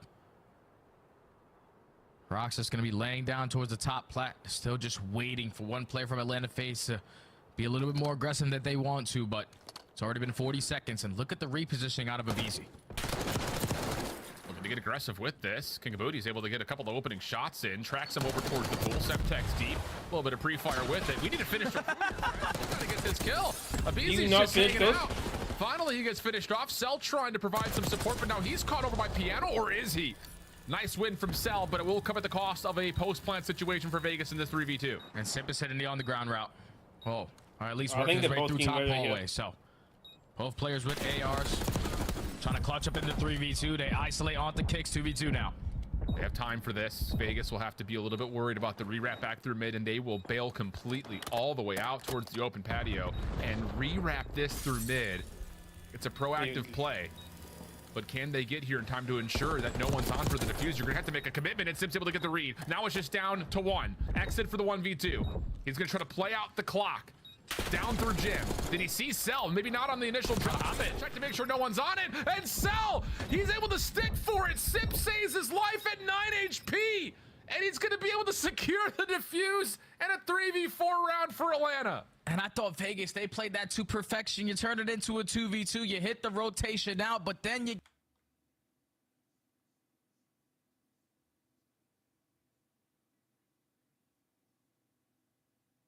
So you're panicking a little bit. You have a player drops down from mid-hallway, gets some bad timing, you turn it into a 2v1. But then all you have to do is just eliminate Selling because you had no awareness of where Simp was. Thankfully, you're able to keep your teammate alive. Only 9 HP as Sellium stuck that defuse. Atlanta FaZe clutch up on the round. I don't think he had any heartbreak right there for Vegas. It looked like they had made the right read. But now Simp, he is turning this into a World Star Series right now at 6-1, 4 in a row. Cell connects off his opening nade towards the backside at Jim, or up top actually, pardon me, on the piano steps. And now it's a 3v4 the other direction where Vegas are all full flooding through the catwalk. Maybe a chance to isolate it to Drazi here if they can challenge them together, but this is just happening a little bit too slow, and Atlanta's got a perfect post plant. Yeah, they're wasting a lot of time trying to locate one player. Oh boy. They have yet to work their way into bottom bedroom. Finally, someone's gonna go for the chow. Roxas gets the better of Draza. 20 seconds, 3v3. Timing here, BZ gets caught. Follow up, not gonna be there for Simp. He gets turned around, so now it's just down to Cell for the 1v2. He has the clock in his favor. Able to catch Exnid, and that'll be enough to secure the round. Not enough time for the defuse, even though Kix does find the really kill. Bad play by Kix. So again, it just takes too long. And I think the thing about it, Jay, and I want to kind of hear your perspective. We heard this kind of be floated around, whether it be on the flank or on the desk of, this team, this Vegas squad, they're shooting, they're hanging, but it's the decision making that's really been costing them. Hey, and the decision making is what's going to probably cost them for a little bit because these guys haven't been playing against the best competition their entire life, like the rest of the guys from North America and Canada. It's just very difficult when you're not practicing versus the top competition. These decisions, these situations that are happening, you have never seen them before. You have not been able to handle it versus the caliber of players that you're going up against. So it's just not going to get easy. We're playing some of the best players in the world. Now currently down 4-1. RC going to get invested to slow down the aggression for Vegas at this A site, but the body already finds himself in the bottom gym, going to get blown up. First blood. And this is going to lead to, again, Atlanta getting Draza super far forward with a jackal in hand. A little dicey from this position, top halls. Vegas, do they have an idea that he's here? Oh, they did, but can't quite find the first. Draza nearly slips away, but Roxas kicks, able to cut a couple. That will put us to a 2v2, but a easy, sneaky. Through secret. timing is going to be kind of the key question mark here in terms of when does aBeZy want to pop this door and make a play from behind. And they're probably already having the communications. They're most likely sitting in the back of this phone because they have yet to move once again. But this time we're not going to be the aggressors. We're going to allow them to try to make the play because with only 35 seconds left, they had to start thinking about that objective. You're just waiting for a comm to come in from Simp. Now you send in aBeZy. But with only 25 seconds left, Simp does fall 1v2 now. aBeZy up top. Able to clear out the B side, at least mostly. Tries to fall in towards Jim, and he's going to be met really by both Falcons who were right around that same drop spot. So Vegas will get around to the board. A little bit of aggression coming out of the playbook, though, from Atlanta with the RCXD in the mix. Looked like it was going to be solid, but just could not find the ground to stand up. Yeah, it's been all out aggression on every single round, regardless if it's on defense or offense for Atlanta. But that time, Vegas, again, just slowing down the game, slowly but surely picking them apart. Once they isolate onto Simp, they realize that aBeZy, he's not a slow player. He's going to jump at us eventually. And you catch him working his way down from top cat. Put your second round on the board, but this is where you have to make the adjustments, man. You have not been able to secure any defensive rounds because how aggressive Atlanta keep taking away this mid-map area from you. Dude, I don't even know what's happening. That's what the call is here. Think of Booty up top. He's going to have 2 Falcons flying with it, but aBeZy already getting over towards Jim. Takes one, slips away for a moment, but Vegas just there you go. Okay, how about that? A little adjustment, and it's just, hey, let's stack, let's snowball, let's just flood right at him. That's going to work out as it's just down to Simp. 1v3 opportunity and gets a look at Kicks, but cannot finish it off, leading now to a 1-round difference with the defuse coming through. An adjustment comes in for Falcons. And notice how Kicks is flying in the wing. At the same time, also giving up A. So this time, we're going to send everybody through top cat. Kicks might have a dominate car their top here. plat area, and then even though a body was first blooded there, everyone in position to play that trade. So Vegas now with 2 rounds in a row, finally securing their first defense of the map. Keeping this guy's 1100 trying to tie the series up at 1. Yeah. Okay. Can we start to work with that if you're Vegas? I think on the other front here for Atlanta. So it's clear as day. Confidence off the first calm 3-4 guy for rounds, Vegas is flooding, diving, he trying is to just like outskill your putting opponent. emotion Now all of a into sudden, you get to pay a little bit of respect to the fact that things have started to change. And in a series where the SMGs have dominated, Draza's just at 1-5 right now. He's been kind of flexing around a little bit, though. We saw him with an SMG last round. This time he's playing top piano stairs, and it looks like there's going to be a little bit of exchange of gunfire between both sides, and none will be worse for Wares who stay 4v4. Yeah, and I think if you're Atlanta, this time on your defensive round, force them to actually plant the bomb, because the both attacking rounds where they won, they did not think about that objective, but Cellium again with another RC card, this time cutting off all the bottom bar. You cannot approach over towards this A site without Cellium knowing. Yeah, Kicks has one of his own. I'd be curious to see if he tries to use that as a way to kind of use a bit of a forward scout. Oh, and he kicks it. And you can hear it. Kicks is going to kind of get, at least some sort of an angle on the car playing the third-person peek on the corner. aBeZy still, though, finds first blood as King of Booty was just completely by himself over towards Hot Tub. And now we've got a 4v3, 30 seconds on the clock. Yeah, King of Booty, he was trying to work an underground route while his teammates are working up this objective over towards A. Fortunately, you run into the first blood, King and aBeZy. Cellium now takes down Exit, 4v2. Can you get anything done on 6 in a row? Good first. He's also working for potential Hellstorm. Keep that in the back of your mind. He needs some help. Or does he? Kicks. Oh. Slips away, does earn the Hellstorm. But he got the Hellstorm to allow Roxas a chance to convert. Oh, that's a big round. If they can win this round, they're just going to completely isolate, and that's enough for Cell to get the win and take this to 5-3. He had the Hellstorm and the car. You got the RC, like, you've got the almost Hellstorm a guaranteed he continues to play well, but Atlanta. The RC car isn't a guaranteed round. It's a guaranteed safe. It's a situation where obviously you want the round to start develop. You want to see what Atlanta is throwing at you on this defensive look. And this time it was no aggression through the middle of the map. So like, I would pull out the RC car you have no info gained. You start to work your way over towards low bar. You blow up the RC car, and you take control of the site. But then on the opposite side of the map, you have King of Body before the bomb even gets planted, trying to commit on that gunfight, at least hit a route through underground. But once he falls, it's just very difficult because you probably want to wait for that bomb to go down before you decide to make that play to potentially catch aBeZy running into you instead of you running into aBeZy. But now that puts Atlanta FaZe at game point. Decisions to be made here for Kicks in terms of what does he want to do with these score streaks. Quick play. He's not going to use it. I don't think he knows he has. aBeZy will completely win over the kitchen. Now we got a quick plan. Trophy system will go down. Hellstorm being called in, and I mean the damage has already been dealt. Bob's all right, you've got some opportunity here to at least work back through the middle of the map with the Hellstorm covering you, but do they get any information? I mean, they're trying to find Drazah. Does Roxas get the timing? Sure does. Careful. Almost loses the gunfight. But now 3v2. Got to find a way to retake. 25 seconds. Still a lot of time to work with, but you're trying to isolate onto Sip. He is going to act King of Body one shot as well. Oh my 42 God. HP. Vegas Descended and Atlanta FaZe on the attacking round with the aggression basically every single time. Secure their first S&D of the season. It was only a matter of time. Well, a little moment in the middle of that map, though, where you start to look at Vegas and say, okay, the mines are working, the gears are churning, able to put together a couple of adjustments, but the hot start from Atlanta, a little bit too much of a gap to come back into the mix, even with Kicks still putting himself, I think, he finished on like 7 in a row, 8 in a row to get the RC and the Hellstorm. Don't really find the full value with it there at the end.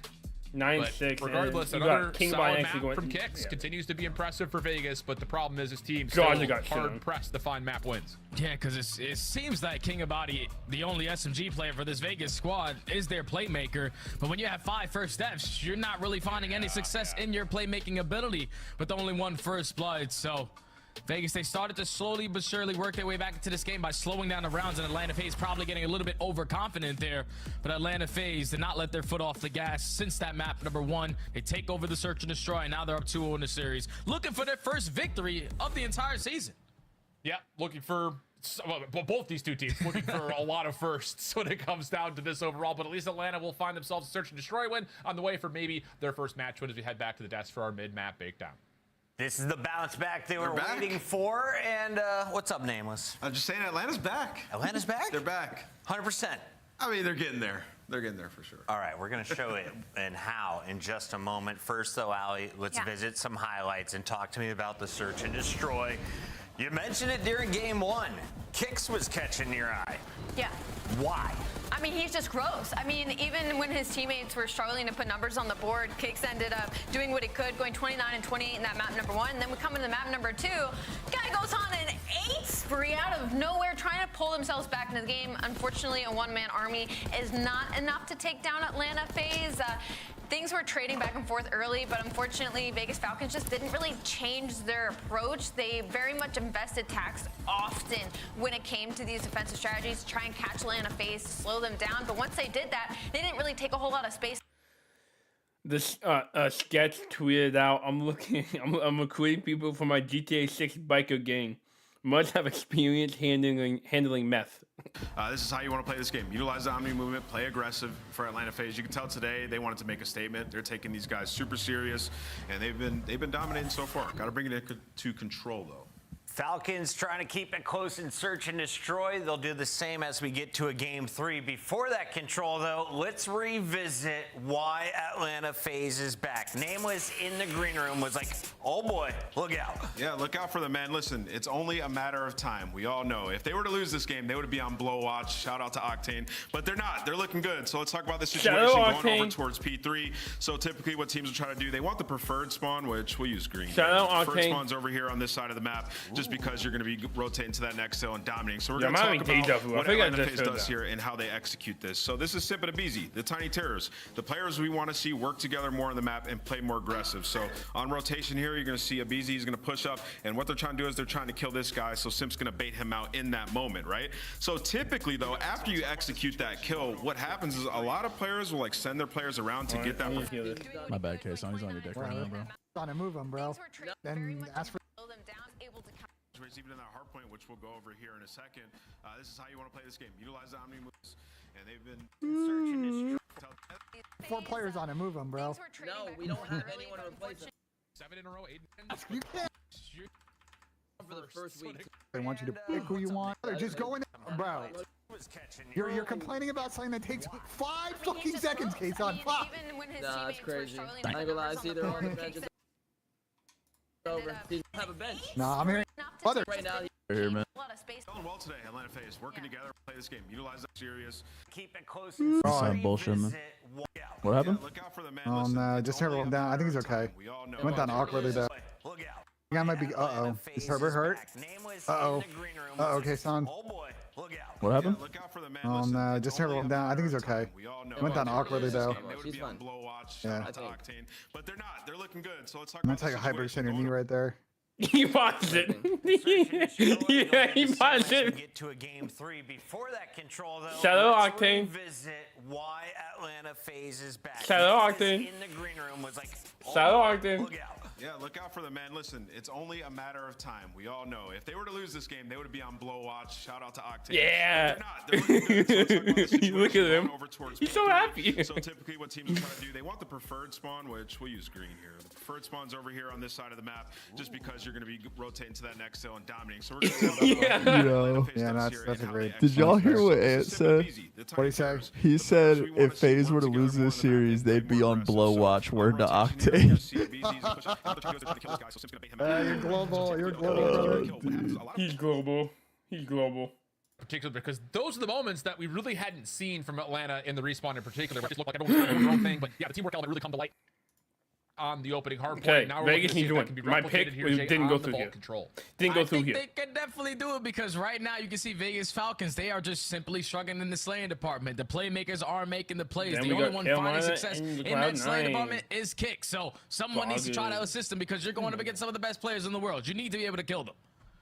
Yeah, we'll take a look to see how the control has shaken up to this point. Again, the records for both these two teams have not been particularly great. However, Simp has still looked really good in this mode. A 1.14 definitely launched him towards the top of the overall control kills leaderboard. Plus, of course, his kills per minute are also way up there. So, yeah, he's been really good for Atlanta, even though the mode itself has not been particularly great. I mean, they had a 3-2 win when Honestly, they did play up I'm against probably these. gonna That kind of end after this. catapulted them back into the series. I Yeah, think for a lot of I don't- people, I want to in that test out the particular waters. matchup, It but they wasn't did like just a come full off of game round feed, 5 7-hour loss to stream. I'm Carolina, not doing that. recently on this map as well, Jay. I'm probably gonna end And I after think this I want to put a match. lot more focus on a player like Map. Draza, who we thought is the On that perfect fit Vegas for this core 3 of Atlanta FaZe. Well, But realistically, so that's not far gonna since the happen, beginning of so. the season, a guy who basically never gets off the game, hasn't really been able to find a lot of success in Search and Destroy alongside Control. And we're talking about maps playing like Protocol, like Vol, where your ARs need to be felt. He's sitting at a 0.7. Man, I haven't so had even with Simp at a a full 1.18, streak you yet. need This one is of close your and second, one of fucking your ARs to Minnesota at least blew it. perform a little bit better. So I'm No, really looking at Boston blew it. Draza God damn it, trying to bro. step up here. I like the call. I think a lot of it could be just Just down step to up, man, finding please. the I right need it. tempo as well. In the map where we've seen There's no way fucking through. a lot of AR presence really kind of turn the tides in terms Oh, they're of both excellent, tight moments, both offensively and defensively. Could be a player to look Oh, out they're for. dead Here are last again in the the map in overall this. records. Not bad for a 1 and 2 7. record. Again, Atlanta's been in a lot of the matches that they've played so far. Hey, good if win you're in top percentages 12, you're good. across both You the know they're offense only and the 12 teams. defense. It'll be Vegas starting off on the attack first Oh, and kick him foremost. through it And it's going to be a hard, heavy hit off the top of it. Oh, Easy is fuck. right there waiting for it. I don't even know if they stunned or naded it at all. Roxas will get one, but the offense has to wait for respawns. Yeah, that's not the ideal break off that you want there. For both of the players to get taken down over towards Top Cat, but they have him now. The rest of Vegas just back up, stabilize the map a little bit to allow their teammates to work their way back on out. But effective trades around that middle of the map. You have XNID already pushed up towards Top Cat, trying to catch another spawner as that leads to 2 dead, and now Vegas with a little bit of mid-map control.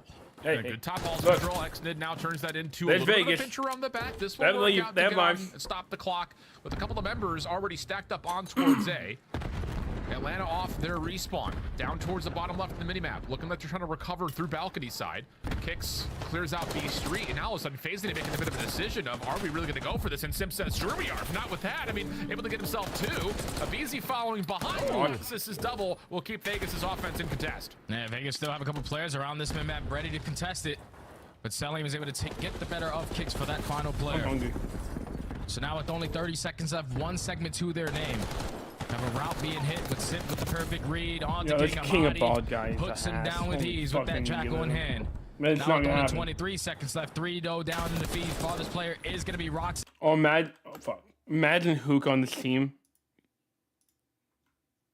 Hook on this team might get MVP. To front, starting to amass here for Atlanta. Cell on the inside.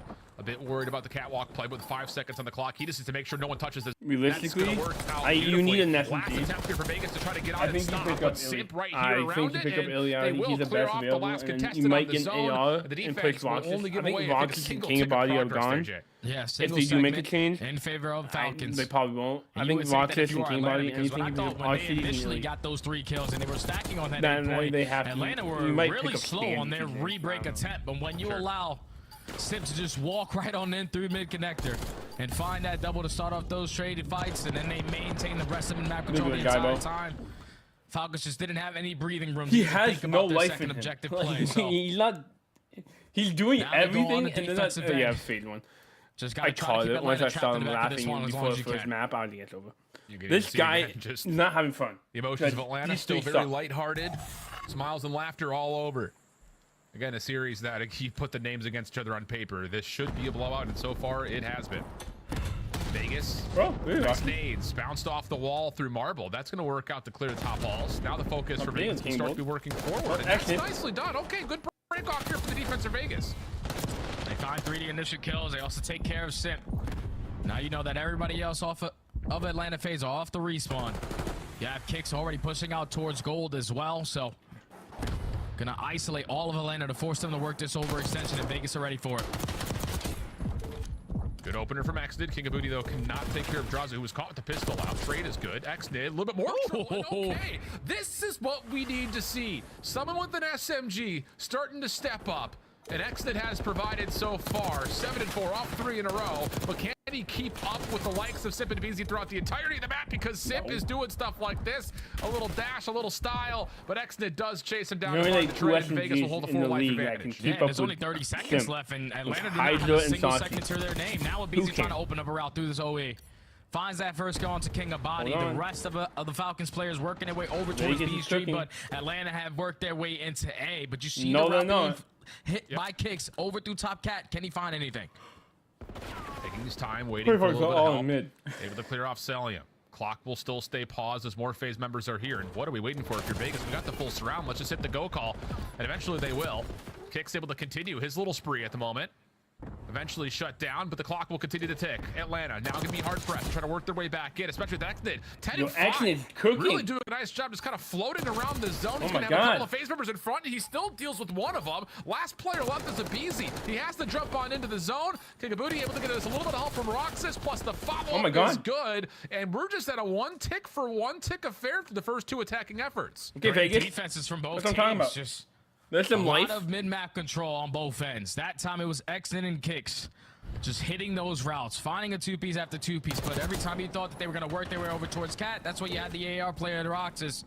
Finding a couple of those clutch kills as well. Atlanta FaZe still have yet to try to figure out this control map, but Vegas finally showing a little bit of life in this series, securing that round, tying it up at 1.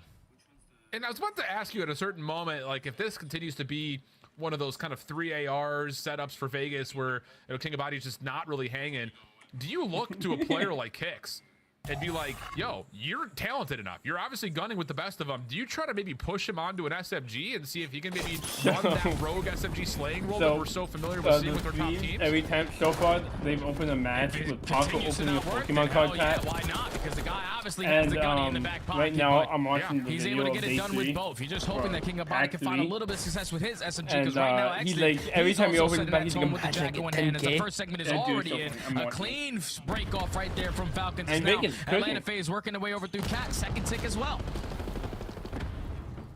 Will be locked on in. Draza trying to challenge. Xnid floating just right in and out, but Cell, Draza combined for the damage. King of Booty trying to work his way in to keep this offensive play. Huge double for him. If we get someone the pre-fire was so he's well open Pokemon provided, pack. just could not quite Someone goes, what happens if you get 500k? Could he take we this buy into more a double, Pokemon packs. loses track of Simp for a moment, but the Falcons have numbers and they're still trying to get this extra 60 seconds by finishing the zone. But you just got to be prepared for all these pitches that are bound, because Atlanta FaZe are attacking from every single angle. Now you just got to take care of Abizi and Simp. Simp falls, oh my God, falls and Kicks with the turn and burn on the Celium. Leads to the A capture being complete. Now 1 minute and 45 to work you with. Work your way over towards B, up by 4 lives. Telling you, man, Khalid, he can hang. 14 and 7. Little hot swap to the pistol works out. Stunned in place is Xnid, though, as the damage starts to get mitigated. 2 life advantage. Minute 30 on the clock. What can Vegas do with this remaining time? Abizi's been stunned, but does back away to keep himself safe. We need to abandon hope. Red, shots go out his direction. Abizi trying to finesse, but Kicks will find the kill. Trying to follow on a second, and Roxas will provide. Oh, FaZe is pulling FaZe shit right now. Deals at least with 1 Falcon member, but the hit towards B's on the way. They're on B. Now you're just hoping that Draza can find a little bit of something over from gold area. Gonna put himself towards the top. Roxas knows that he's on the pinch, but Draza's able to get the better of him. You have to get now that you're just pick. gonna slide away if you are a kick, because you don't want to die at this beat point in a positioning that you're currently in. But that first segment is almost gonna be there complete. Kigabooty just gonna watch on this cross, playing bottom side art. Now he's gonna make a move. Timing could be decent. Oh my God. He's gonna be able to catch out Cell, completely unbeknownst to the play very quickly underneath art. You know Simp is above. Stun for Kigabooty will actually, I don't think that actually lands onto Abizi. He still wants to try to take the gunfight. Simp off spawn, able to make sure the zone stays relatively clear of Vegas members, but now all of a sudden, Kigabooty's in a really good spot. Oh my God. Gets a bit, the help over the top is beautiful, and here comes Vegas, 12v5. Oh my God. Stack is in. Vegas Trophy won. System down keeps them safe, Vegas. and they will convert The the cooking. offense and go up 2-1. The cooking. Whoa, you see, then they're starting to Be one more roar. They're round. trying to find a little bit of One more. energy. And that's when everyone just has a piece of the pie right there. All had their moments of body. Once he get pushed up in towards Valdemar, he went on 3 or 4 in a row, just slaying with the Jackal, and also that Amos in hand. But it was all came down to the initial breakoff. You get clean forward dead, you find an early 2 segments, and then you close out and extend that time with kicks finding that triple. Vegas and at has that life. point, Atlanta FaZe, they were on the back hill the entire time. They could not work out of their space. Every time you saw Celium or working his way up through B Street, someone was watching that overextension. Atlanta simply did not have any map control on that round. And now they're down 2-1. Another wake-up call here for Atlanta. Hello, get it together. Yeah, I'm saying. Focus over towards poolside. Abizi. That's not good. Gonna get up top onto Marble. Good read. Oh, he got down. shot. Hello. But Roxas responds beautifully. Sif draws us, tries to keep the offensive play alive on towards A, but here comes the reattempt from Vegas. Roxas gets 1. Nade cooked up. We'll keep not just Vegas at bay, but it also finds Kigabooty. And now it's just down to what does Exton want to try to do from above. He's able to clear at least one of the FaZe members off the zone for now, but the trophy system in, Vegas will still have to break this again. Yeah, Vegas got to work their way on in. You have a route being hit from Kish, playing it super patient, knowing that Celium is coming off the respawn, but should have managed to play his life. Hopefully his teammates can find a little bit of success as Roxas takes down Celium, exiting the King of Body. That's 3 dead in the feed. Last player is Draza, and Atlanta FaZe are not successful at closing out that A point. Now everyone off the respawn, trapped over towards P2 side. I was gonna say Vegas, they've got a really solid read on this. Keeps blocking the top right side of the minimap. Means that everyone has to spawn towards what P2 would normally look like, but FaZe do break through the setup.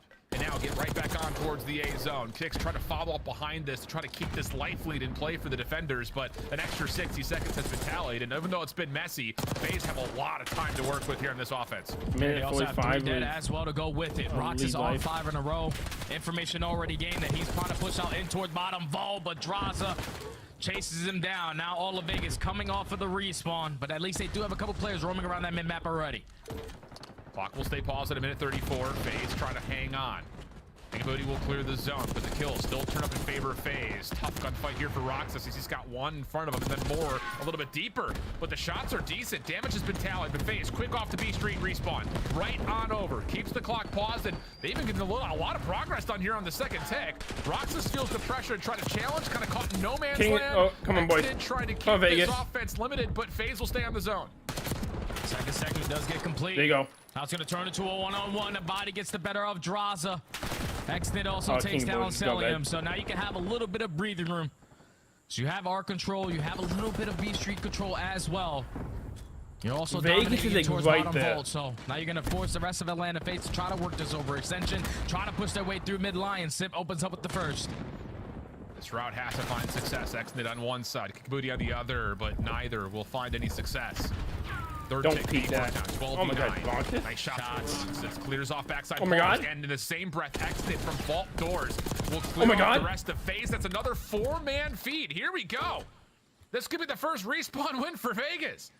48 seconds on the clock. Atlanta has to find a way to break. 8v9 lives remaining. Excellent. Is he reading Atlanta too? now going to slowly work their way out of their spawn. So if you're off Falcons, you still want to have someone be the aggressor. Now, I love the route being hit out of X. They're going to take your sweet time to flank all the way towards the B Street. Every kill that you get, they respawn them all the way in the opposing side of the map. Now with 25 seconds left, Exit on 5 in a row. Easy on the pitch. He gets shut down, and Vegas might find it right here. Their first respawn win. Cell gets doubled. Oh, wait, they get 3 though. Zip also clears things out. It's just down to who are they going to commit to getting out of the zone. 10 seconds. It's going to be Simp to touch. to keep the clock paused. 4v5. Exton is in a spot to where he may be able to come up from behind this. Kicks clears off the player at art. It's just down to what Cellium can do. MacArthur, he's still staying alive. Oh! Oh my God! Help! Player on the zone. Pistol is out. You moron! Seconds, but the double stack is in. And Abizi and Cellium will save the map for Atlanta. Oh my God, that was a good. That hard if you are Atlanta FaZe, but thankfully you still got the clutch gene in those final moments. Cellium with a huge double. But then to eliminate that player in towards bottom vault, just putting down shot after shot. You can always guarantee Cellium to put down the damage, but this time you get Abizi with the assists to find the final two. It would look to be a Vegas Respawn victory. Atlanta snatch it away from them. Now we go round 5. How many times in this season, the young season we have, has Cellium come up huge to save Atlanta FaZe in a couple of key moments? So far, it feels like every time they need him to. He's on 5 in a row. After what has been a pretty underwhelming performance to this point. Roxas clears off the zone. It looks like Vegas is getting the kills. It's not getting good. Actually, it's killing. Actually, don't kill the ball. You're now set last player alive. You just want to try to play your life. Finesse a Vegas little bit. is getting.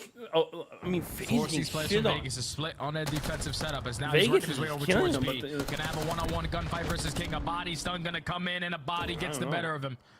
So that leads to 3 dead in the feed. Abizi now, farthest player pushed up. Gonna put himself in a position over towards R. Now he's gonna give the comms. We can push over towards B Street. Yeah, he's gonna be on the hunt here for Exton. Last one to come off the respawn. Draza will be, I'm sure, watching this outer pool. Oh my God, Exton. Oh! Abizi away, and then he deals with Simp as well. Draza with the trade, but kicks right there to return it right back to sender again. So here we go. 23 plays, 18, 38 seconds of the clock. And Abizi's feeling the pressure like he needs to make a play. 1v1 that Exton takes into Vegas defense. And all of a sudden in the face spawn. And this is just so simple right here for Vegas. You have one player pushed out over towards gold. You want Atlanta FaZe to spawn over towards poolside. And they are trapped. They cannot get out. 25 seconds, not a single segment to their name. You need to get on the objective. A little shimmy, a little shake here from Abizi. King of Booty. Oh, he needs the help, and he actually gets the Semtex to connect. FaZe, a little bit more freedom off the spawn towards pool. Still need to break through this setup as Exton gets his 36th elimination. Put a sub in this kid's hand forever. Oh my God. Roxas and Kicks shut down stuff from the middle. And now it's just down to the last handful of moments. And I imagine the smiles for FaZe will be completely wiped from their faces. There you fucking go, Vegas. Control win versus there you Atlanta fucking FaZe go, to dude. extend the series. That was beautifully played, man. I don't think we saw what 3 defensive rounds out of both teams and then 2 attacking rounds to obviously get us to the round number 5. But just the pressure, the sweat right there out of Vegas from start to finish of that map. This is what they need to do. They you get can it. tell that they showed the improvements because they really struggled. This is what they need to do. I don't know if Tom's watching the same map as me where I watch Tyler. They understand it now. Yeah, bro. Yeah. I gotta say this. Yo, let's go. Falcons 1-1, chat. Let's go.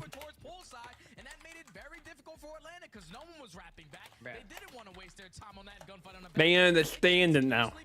Now they're gonna fly. He wasn't shooting straight in the back half of that map, let me tell you. How many times do we see Exton clutch up in multiple gunfights with that Jackal versus the They understand it now. who usually don't win? I mean, lose those. All my food's here. Or almost here. Let's go. And Scraps tweeting. Imagine a first sweep. I would lose it. W map from Xnid. Sorry guys, I don't want to instigate, but good map. Fucking went crazy, bro. No, let it rip, bro. Let it fucking rip, man. Needed that, dude. And I'm sure the questions are going to We be instigate, answered bro. in terms Anyways. from a number of moments where he has to deal with both the Tiny Tears, and he does, or at least gets one and also gets a little bit of damage to help confirm a trade. I mean, you can kind of go back and see it on the scoreboard. The non-traded kill percentage for Vegas was extremely high compared to the opening respawn. And the reasoning of that is because Atlanta FaZe again fall back to this method where they're relying on individual players to make. I fear Vegas understands now. They understand it now. So they're gonna fly, right? These Xnid said, I'm calling game. It's just Atlanta, we can't Except really do fuck that. you. We need to make I'm the game better. easier on ourselves. Like, Celium was over towards B Street, but he never pushed up past that 50-yard line. Never blocked the spawn for his teammates, so they were consistently all scattered all around the map. It's just Atlanta did not Realistically, they should have won 2-1, but Vegas showed right here. This 2-1 round, they should have won, and they just showed. Forcing them to spawn when they wanted to, and eventually now they force this game 4. Insane stuff, man. But as we continue to look at what is going to be a long stretch of vaults, we got to. I just got to see Exton continue to run this SMG. Oh, yeah. Miami did. I mean, Drawing a picture of how when SMG looks like. Monumental performance. It's an error could loading this image. Rounds that we've seen. So there we go. Not even Gaunt can help us win this one. From production, is that is not the first time that FaZe have allowed a team to essentially fringe upon record-breaking moments against them. They did it earlier versus Carolina as well. They're just not finding the same kind of slaying presence that we saw, you know, I think especially from last year. Yeah, the obviously isn't there, but the game plan isn't there right now for them in control. Hopefully, when we add a third control map into the mix, they can potentially find a little bit of success in this mode, because Vault has not been treating them nicely. The ARs aren't finding their kills. Map control is not in their favor, and they continuously are running out I one feel by they one understand by one it now. and getting picked apart, and always coming off the respawn just trapped in their base. Not easy to win like that. No, not at all. So, again, like we just mentioned, we're going to see at least one more vault, if not another, if we get to a map number 5. The interesting tidbit about this map 4, though, Jay, is that neither of these two teams have really preferred to see it. We haven't seen Vegas play it at all. And the only time we saw Atlanta play it, they got smoked in about what was like a 5-minute hard point where they lost 77 to 250 to the LA Thieves. So this is going to be one of those moments, again, where we can kind of take a breath and try to evaluate, is Atlanta actually getting better in their respawns in particular? I think that's kind of the big question mark with what we just got. Let's see how momentum goes. Momentum is on a map like Vault, because we know that P3 to P4 chain is the money hill. If you can secure that hill, this is dubs. This is dubs. If you're going into My 3 picks went through rotations of this this map, one, because we see it usually go all the way down to the end. P1's a scrappy, P2's a scrappy, but that P3 to P4 chain, even if you don't find a lot of time on P3, just keeping them open and guaranteeing those spawns for that P4.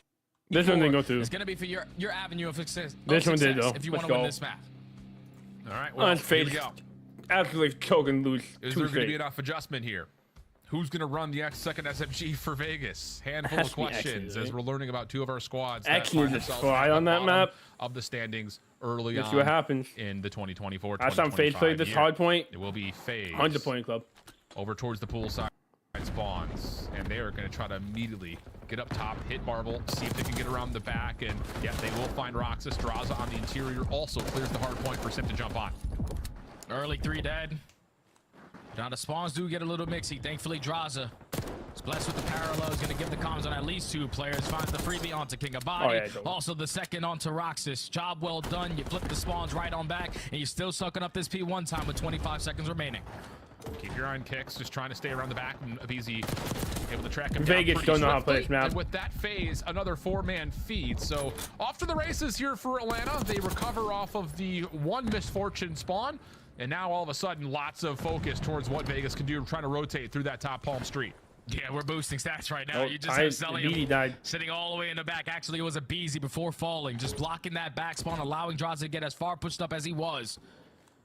And off the rotation, Atlanta FaZe are going to win it towards P2. Draza's now set to strike. Finds another double through the front end. Now you know the pressure's going to be on the backside. Still going to be a split spawn, but here comes They Celium. don't know how to play this map. I guarantee you, they've only played Skyline. For Vegas, you had 2 players working on the back, 2 from the front. It's I mean, just like, are you they have no clue what to do on this map right now. And in that breath, Atlanta deal with just about everything at the same time. Kicks trying to salvage, and he does well, catches a couple. Draza still trying to lock down at least a block of the spawns, but that backside patio spawn will still be available for a moment for Vegas. Abizi working on it. Lots of damage towards Exton, and the pre-fire will get him a second, leaving Kicks by himself. Spawn still closed for Vegas, but Atlanta have cleanly broken from the front. Yeah, you don't really want this to have those back spawns for kill? that Oh my god. Because there's only 10 seconds left. You want to try to fight this all the way to the very end. But to try to get a little bit of time now off towards P3 without having hard spawns is not going to be easy, but now if you are Simp, you want to try to back your way on up. Make sure you account for everyone, because King of Body is going to be blessed with a spawn over towards the backside of this hard point. Just going to wait for his teammates to try to find a little bit of success from the front end, but Sim shuts it all down. And King of Booty just needs to get involved. He's still over towards the backside, looking to see if he can catch people off spawn. And he gets eliminated. Okay, so 74 plays 5.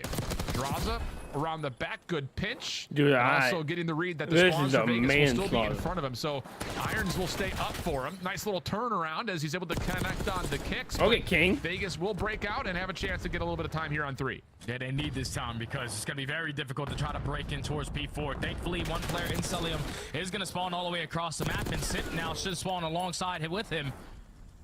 With Celium finding that kill, he's just going to take him off of this hard point time. You know that your teammates have this money hill off the rotation over towards New.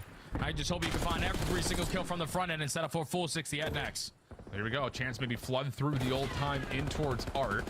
You got Celium up top trying to hold off the Vegas Falcons, but Exnid actually wins a really tough gunfight from right in front of him. So now you've got a wrap around the back here for Vegas. FaZe will spawn out. But the timing of them trying to make their way back through street is working out pretty darn nicely. Draws is still holding a position over the top of P4. Now it's just down to can they isolate? They can't win a gunfight. Eliminations coming through, and now we're going to finally get a status. 3 and 9, 5 and 8, 6 and 11. Atlanta at least going to get one player to spawn in from the back, and now you have Simp set up for a free pinch through that front end. Nabeezy just throwing shoulders left and right, slide, slippery slide. Trying to stall time for your teammates to get into the play. You get into the hill, but you get taken down by Kicks is doing again, everything. Another masterful two-piece out of him, giving his team moments to now finally secure this final 25. I mean, it's not even just the fact that Kix is dealing with, you know, a couple of 1v2 moments. He's valuing his life really nicely. I mean, everything you want in terms of checking individual boxes, Kix has provided. Tough gunfight there for Abesis. He tried to push forward to King of Booty's direction. Trade from Draza, but with only 5 seconds remaining, Atlanta's not really interested on the old time. They're more just trying to put together an aggressive zone around P1. And Celium working over towards the front side of Lion has done well to at least get a read on where this exit is occurring. Just comes down to can he deal with it? And no, because again, Kix is in his way. He's on 4 in a row as well. So now you have the numbers if you are Falcons. Try to apply pressure in towards mid-map, but Abeezy gets the better of King of Body. Draza finds a double. Last player mid-lobby is also going to forward. Clean forward dead. And you see Simp on your mini-map. I'm chilling. I'm just a chill guy blocking the spawn. You guys can have some fun. Keep soaking up that B1 time. So far, so good. Abeezy off of his own stun, just pushing forward, trying to make sure Vegas do not get entry from the front. Once Vegas can, I'll like come back from this. Wall here as Extend will jump through vault side. It's gonna be really hard. With him. Sip now has to come forward to the play, and as he does, almost takes down the triple. Kix shuts him down because of course he does. He's been there for pretty much every single moment that the Falcons need him, but not enough to hold on to the scrap time. Just comes down to can they battle for P2 spawns. Now off the rotation, people are dropping like flies. Last player alive is going to be Roxas, but you see that trophy, you get the info. Someone's got to be in the back. Celium, are you blind? Unbelievable. Doesn't find that kill, but thankfully Simp is there for the trade. Back spawn secured. Atlanta FaZe are in. I mean, I get it. They're in bright. I don't think they know how to play this map. Still, it's right in front of you. Abeezy over the top. Okay, that will reduce the hit for Vegas and kind of save the hard point here for Hello. And yep, there's an extra one for Abeezy. 18 and 11, having the best SMG map to this point. And he's got more in front of him. Concussion difference. Extend will drop, and now Abeezy is looking for more even further towards the Vegas spawns. This is just so annoying. Look at Simp, calm, cool, and collected on the back, just blocking that back spawn, allowing Abeezy to roam the way that he is. He knows that they have to apply the pressure through the front end. Finally, he is going to fall. And if you're Vegas, you're like, please, somebody get this guy. It's now Atlanta with a flawless 60 hold. They're at P2. Already having a couple players sneak on by to work their way over towards Art. Simp, his turn to catch a double, secure these back spawns for his team. They are dominating right now. Yeah, absolutely. I think the thing that kind of keep in your mind here is like how the individual skill, which we're seeing time and time again, but the baton passing between Simp and Abeezy has looked much better today than in their first 3 games, where Abeezy's hitting around, Simp's holding the back like you mentioned, and then as soon as Abeezy falls, Simp says, all right, my turn, and then he makes the play forward to hit the route. So again, better macro gameplay here from FaZe as they enjoy a 120-point game right over the top of our Mixius hard point on the map at P3. 25 seconds still to fight for here, though, if you are Falcons. I mean, it's still close. It's only at 120. With a bunch of kills in your favor. I mean, that's 2 good holds. To keep that P4 a little bit scrappy, but you can already see Atlanta FaZe starting to play it a little bit safe. Back on up. Make sure to secure the spawns over towards next. But Falcons might have just stripped that away from them. Can you find anything more? They got at least 1 player towards the back. And King they got spawns. Yeah, indeed the case. 2 players now here. Exit and King of Body both. Opening shots from Extend. Knows that there's a threat nearby. King of Booty nicely done as he finds Simp trying to break through the front, and that's going to be enough for now the Vegas Falcons to spawn immediately right behind the hard point. Big win for Roxas. Not having a great map, but that's a key elimination to try to help Vegas get back into this game. The backspawn's now here for Atlanta. 3 go dead in the feed for Falcons. King of Body. Can he get anything done? At least takes down one before King guy's better at an AR than SMG. I mean, Roxas and Exnid. Roxas is double negative, and Exnid is about to do double negative. The rest of Atlanta just waiting for the pressure to develop. I mean, for this final 25. Kick is doing everything he can. He's there every single moment. He doesn't quite catch the timing on the Exnid's challenge. Draza following up, is able to go 1 for 1. Leaving Celium to try to fight as much as he can for this scrap time. 1v2 moment, and he will eventually be overwhelmed. But again, that's fine for FaZe. They stay just short of the 200-point threshold, but they are fully set up and ready to go for the new hill. For our Falcons, you need to find a break and find it quickly. Atlanta going to be able to breach that 200-point mark. You know the SMGs are going to be right in your face, ready for these gunfights. As soon as you work your way out of that old hard point, but Kex gets the better of Rabizi. Simp strikes for 2. Now this is going to slow down the rest of Falcons because you cannot clutch up in a 2v3. Yeah, Simp knows that there's a player towards bottom vault.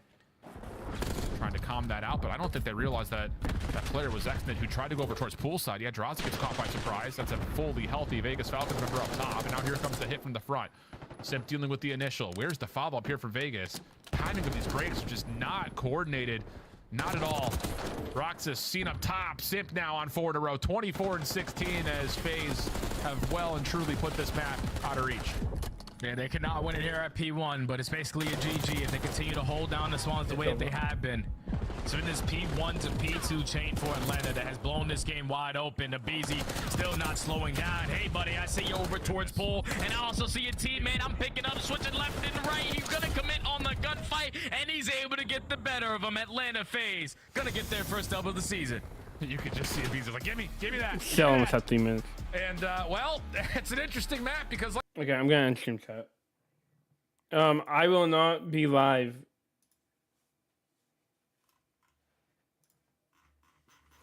I won't be live.